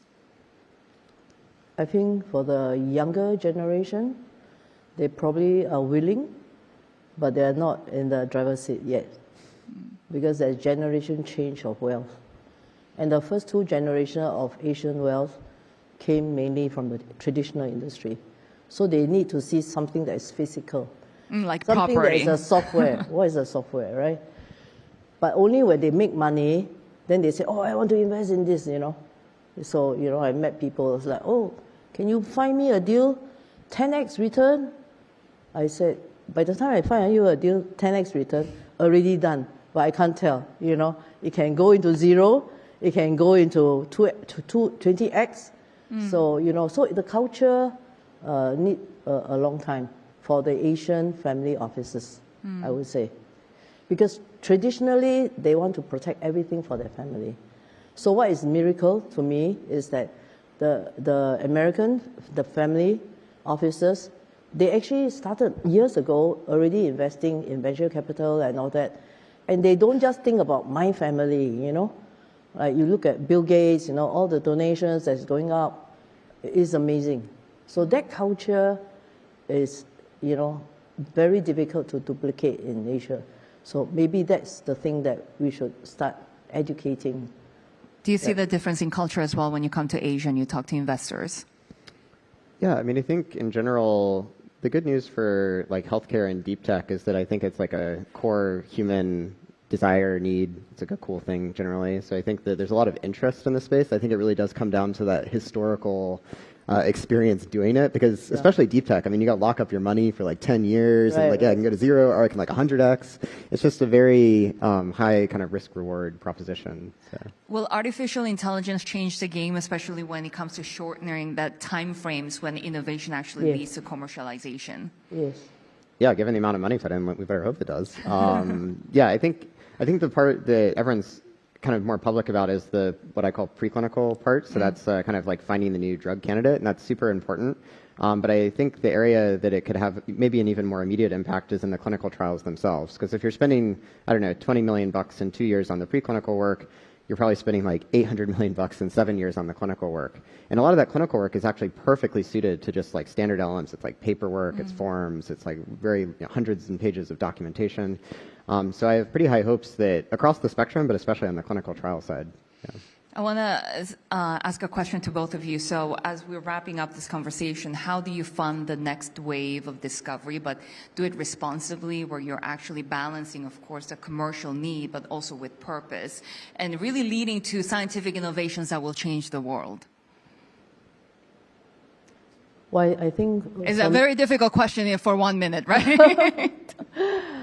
Well, for scientific, I think it will continue. I don't think that is going to stop it, because I think I'm very positive that private money is coming in, because AI is going to speed up the time of development for scientific discovery to be more commercialization.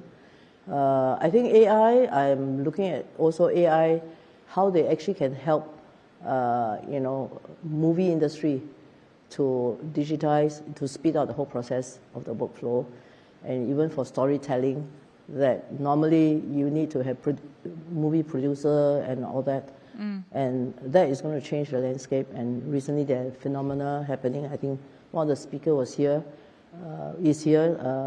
microdrama, and that's really very popular, and that is going to create a lot of economic benefit for emerging countries as well. Yeah, I think you have to have all the facets. I think if you don't have the government funding, or you don't have the private funding, or you don't have the like Bell Labs of the future, you're just going to miss out on different parts of the innovation cycle. So I think my big thing is that you can't lack any of them. If you want to have like a healthy ecosystem, you can't just assume private funding will make up for government funding. They have their own unique things that they work on. Yeah. Thank you both for the conversation. And thank you so much for joining us.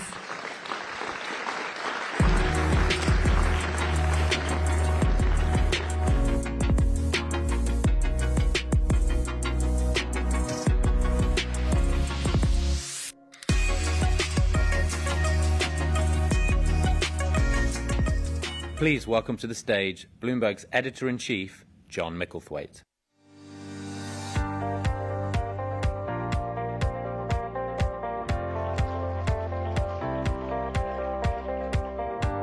Thank you very much. We've had many wonderful speakers at this year's New Economy Forum, and the last is, I just compared him to the Rolling Stones coming on late. Last is one of Asia's great statesmen, Joko Widodo, or as we pretty much all know him, Jokowi. He began with a furniture business in his hometown of Solo, became mayor there, became mayor of Jakarta, and most famously was president of Indonesia for 10 years until last year, 2024, and now has returned back to Solo. And over that period as president, I think he stood out both for championing what he called an Indonesia-centric model of development, which brought in foreign investors, and also rather skillfully, not unlike our hosts here, managed to navigate that relationship between East and West and America and China. And the second, he was famous for a very inclusive style of politics, which we all hope survives in Indonesia after him. On a personal note, I would say that as a journalist, you tend to spend a lot of time wandering around with politicians around the world, and two things have always stood out about Jokowi. The first is he is unusually courteous to just about everyone he meets. But the second thing is, as a street politician, I would put him up there with the best, with people like Bill Clinton and Jacques Chirac. You can wander around a market with him, you could wander through a shopping center with him, you could go to a factory, and his ability to connect with everybody is a phenomenal thing. So there he stands, both as president of Indonesia and a street politician, which he says is, that's what explains where he came from. You'll hear from him now, but we're going to have a video first. Thank you.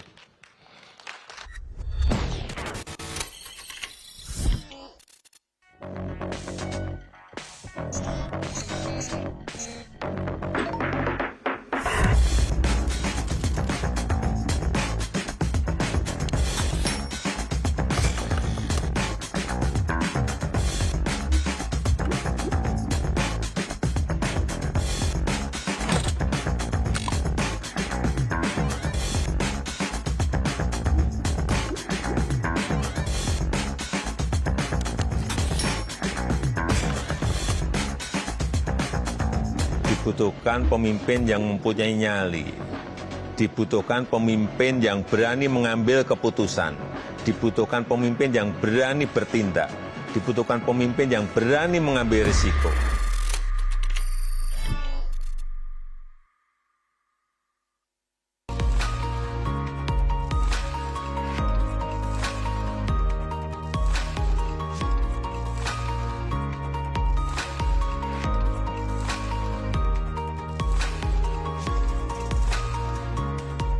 Please welcome to the stage His Excellency Joko Widodo, 7th President of the Republic of Indonesia.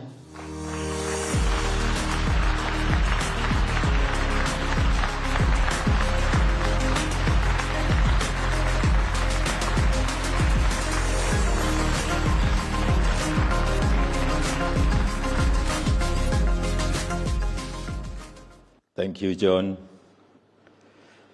Your Excellency, distinguished guests, ladies and gentlemen, it is a great honor for me to speak before you today. When I look back at Indonesia's journey over the past decade, I see one clear lesson. Change is never easy, but change is necessary. When I first became president, I had a simple question. How can we build a strong economy for 280 million people? We knew there were no shortcuts. That is why we focus on the basics, building roads, seaport, airport, power plant, and digital networks. Because without strong infrastructure, an economy cannot grow. And Indonesia has also made a great progress in digital infrastructure, building data centers, launching new satellites, expanding digital network, and improving connectivity across the nation. We introduced regulations that encourage local businesses and startups to grow. And today, we have strong reason why building infrastructure and introducing regulation are very important before moving into the intelligent economy. First, it is because infrastructure provides the foundation for connectivity, data flow, and technological integration. It is the best backbone that makes the intelligent economy run. And second, with the right regulations, this ecosystem can grow stronger and faster, allowing innovation, technology, and entrepreneurship to thrive together. This is how new opportunities were born. Indonesian startups like Gojek, Tokopedia, Hellodoc, Traveloka grow because the ecosystem supports them to grow. Kris Indonesia makes digital payment easy and universal. Today, a street vendor in small village uses the same system as a big company does in Jakarta. And these days, Indonesia is also learning how to make better use data, technology, and resources through downstream initiative and the EV battery sector. This is a step in the direction of an intelligent economy. On the other hand, we ensure that our young people and our SMEs are trained with the digital and data skill to thrive. And we also ensure that this growth is sustainable for our people and our planet. One more thing, Indonesia is a part of the global supply chains for electric vehicle batteries. For us, this is not only about economics. It's about building strong foundation for the future. This story shows one important thing. When the government builds the right foundations, innovation will follow.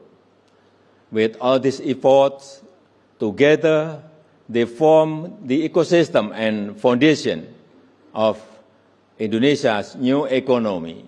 And with this strong base, we are ready for the next stage, the intelligent economy. The intelligent economy is based on how well we use data and information, because data and information is not just power, it is capital. It is the new word that defines competitiveness and national strength. We know this is a process to collect, to analyze, and to appraise data and information to make the best decision and also to make a good policy. And for young generation, it is our responsibility to ensure they must understand AI and they study AI because the future is there. It is also time for us to redesign how human and machines build the future together from data and machine learning. The intelligent economy is not only about technology, it is about preparing people. Then, the other big question may arise in our mind. Will job opportunities disappear in the era of intelligent economy? No. The answer is no. I really disagree that job opportunities will disappear. In fact, I believe that there will be more jobs and more opportunities to come if we make sure our people are ready for them. We must ensure that they know and they study AI, coding, algorithm, and also about machine learning. This is something fundamental. We must introduce, we must prepare, we must train them to get good digital literacy and skills. That is why this is not only Indonesia's story, it is also the story of Southeast Asia. Across the region, millions of young people are building startups. Millions of small businesses are moving online. New unicorns are emerging. Southeast Asia is no longer just a market. It is becoming a global force. The next unicorn may not come from Silicon Valley or Shenzhen. It may come from Jakarta, Singapore, Bangkok, Kuala Lumpur, Manila, or Hanoi. On the other hand, by applying the intelligent economy, we should redefine our system. We should redefine our process. We should redefine our strategy to get better income, to get better economic growth, to get better life for the people. For me, this is not only a national responsibility, it is also a call to international institutions like the IMF and World Bank. They should redefine their financial instrument, their financial system, and their digital infrastructure. And for the WTO, they should redefine their trade system, and they also should redefine their tariff system. In my opinion, we will redefine almost in all sectors, but it can be from education and then health at first. We must redefine the process, the system, and the strategy so we can grow better and faster. Ladies and gentlemen, Indonesia's journey shows that transformation needs courage, persistence, and belief. We are not finished. We are still building. With strong foundation, innovation, and global collaboration, Indonesia and South Asia will continue to grow in this new era. In this new era of economy, cooperation and collaboration are the key to run intelligent economy.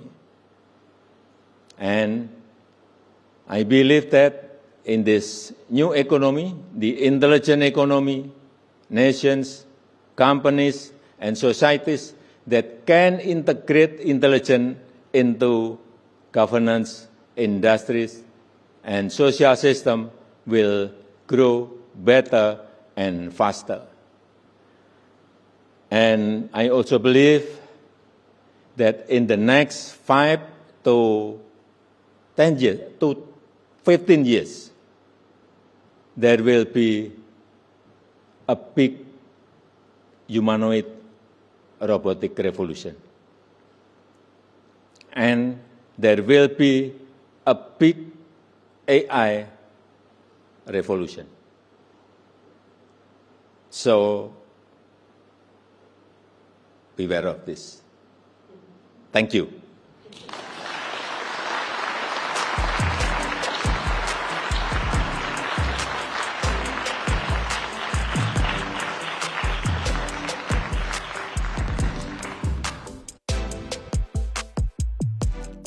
Please welcome back to the stage Bloomberg's Eric Schatzker.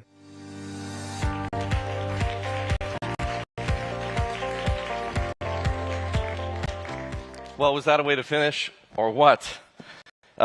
It brings our 2025 program to a close. Before you go, folks, I have one important request. A QR code. Yes, another QR code is going to appear on the screen. Where is it? No QR code. If you don't see the QR code, you will soon receive a request to participate in our post-event survey. It's critical that you do, because your feedback is essential to making the next New Economy Forum even better. Yes, I mentioned the next New Economy Forum in India. I hope you will join us in New Delhi next October. Now, very quickly, 3 words of thanks. I'd like to begin by thanking our partners without whom this forum wouldn't be possible.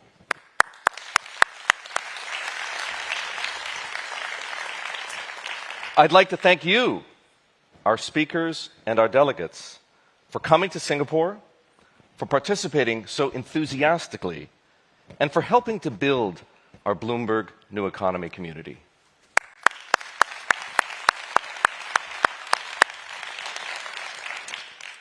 And I'd like to thank my colleagues here and across the world.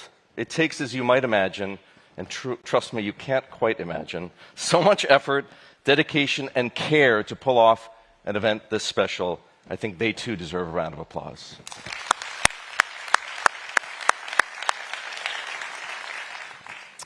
On day one, if you were here, you heard me say that I hoped we could make this New Economy Forum meaningful, memorable, maybe magical.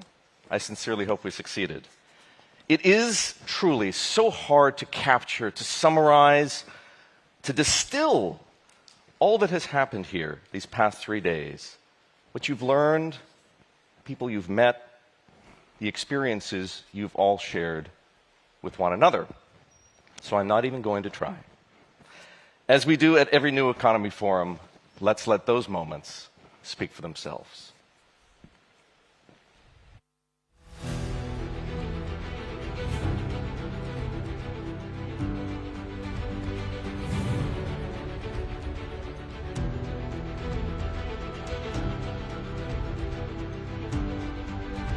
Welcome to the 7th annual Bloomberg New Economy Forum. The real winner of rules-based free trade has actually been China. So we are a state of messy transition from a world in which there was underwriter and enforcer. And that underwriter and enforcer has now decided to become disruptor in chief. The one thing I think we can all count on is there will be tariffs. I know from experience, tariffs, once they're put on, are hard to take off.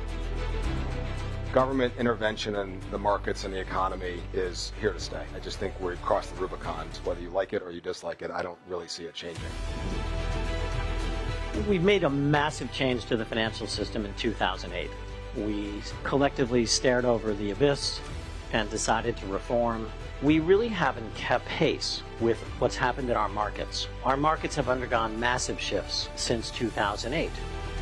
I'll answer this as a parent rather than just a leader in the AI space. It's less about age and more about putting the right scaffolding in place to really bring out the human potential.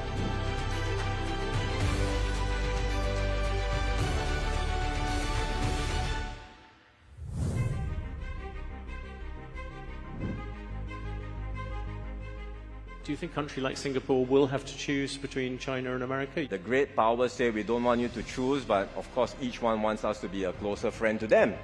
But at the end of the day, we don't have to choose, really.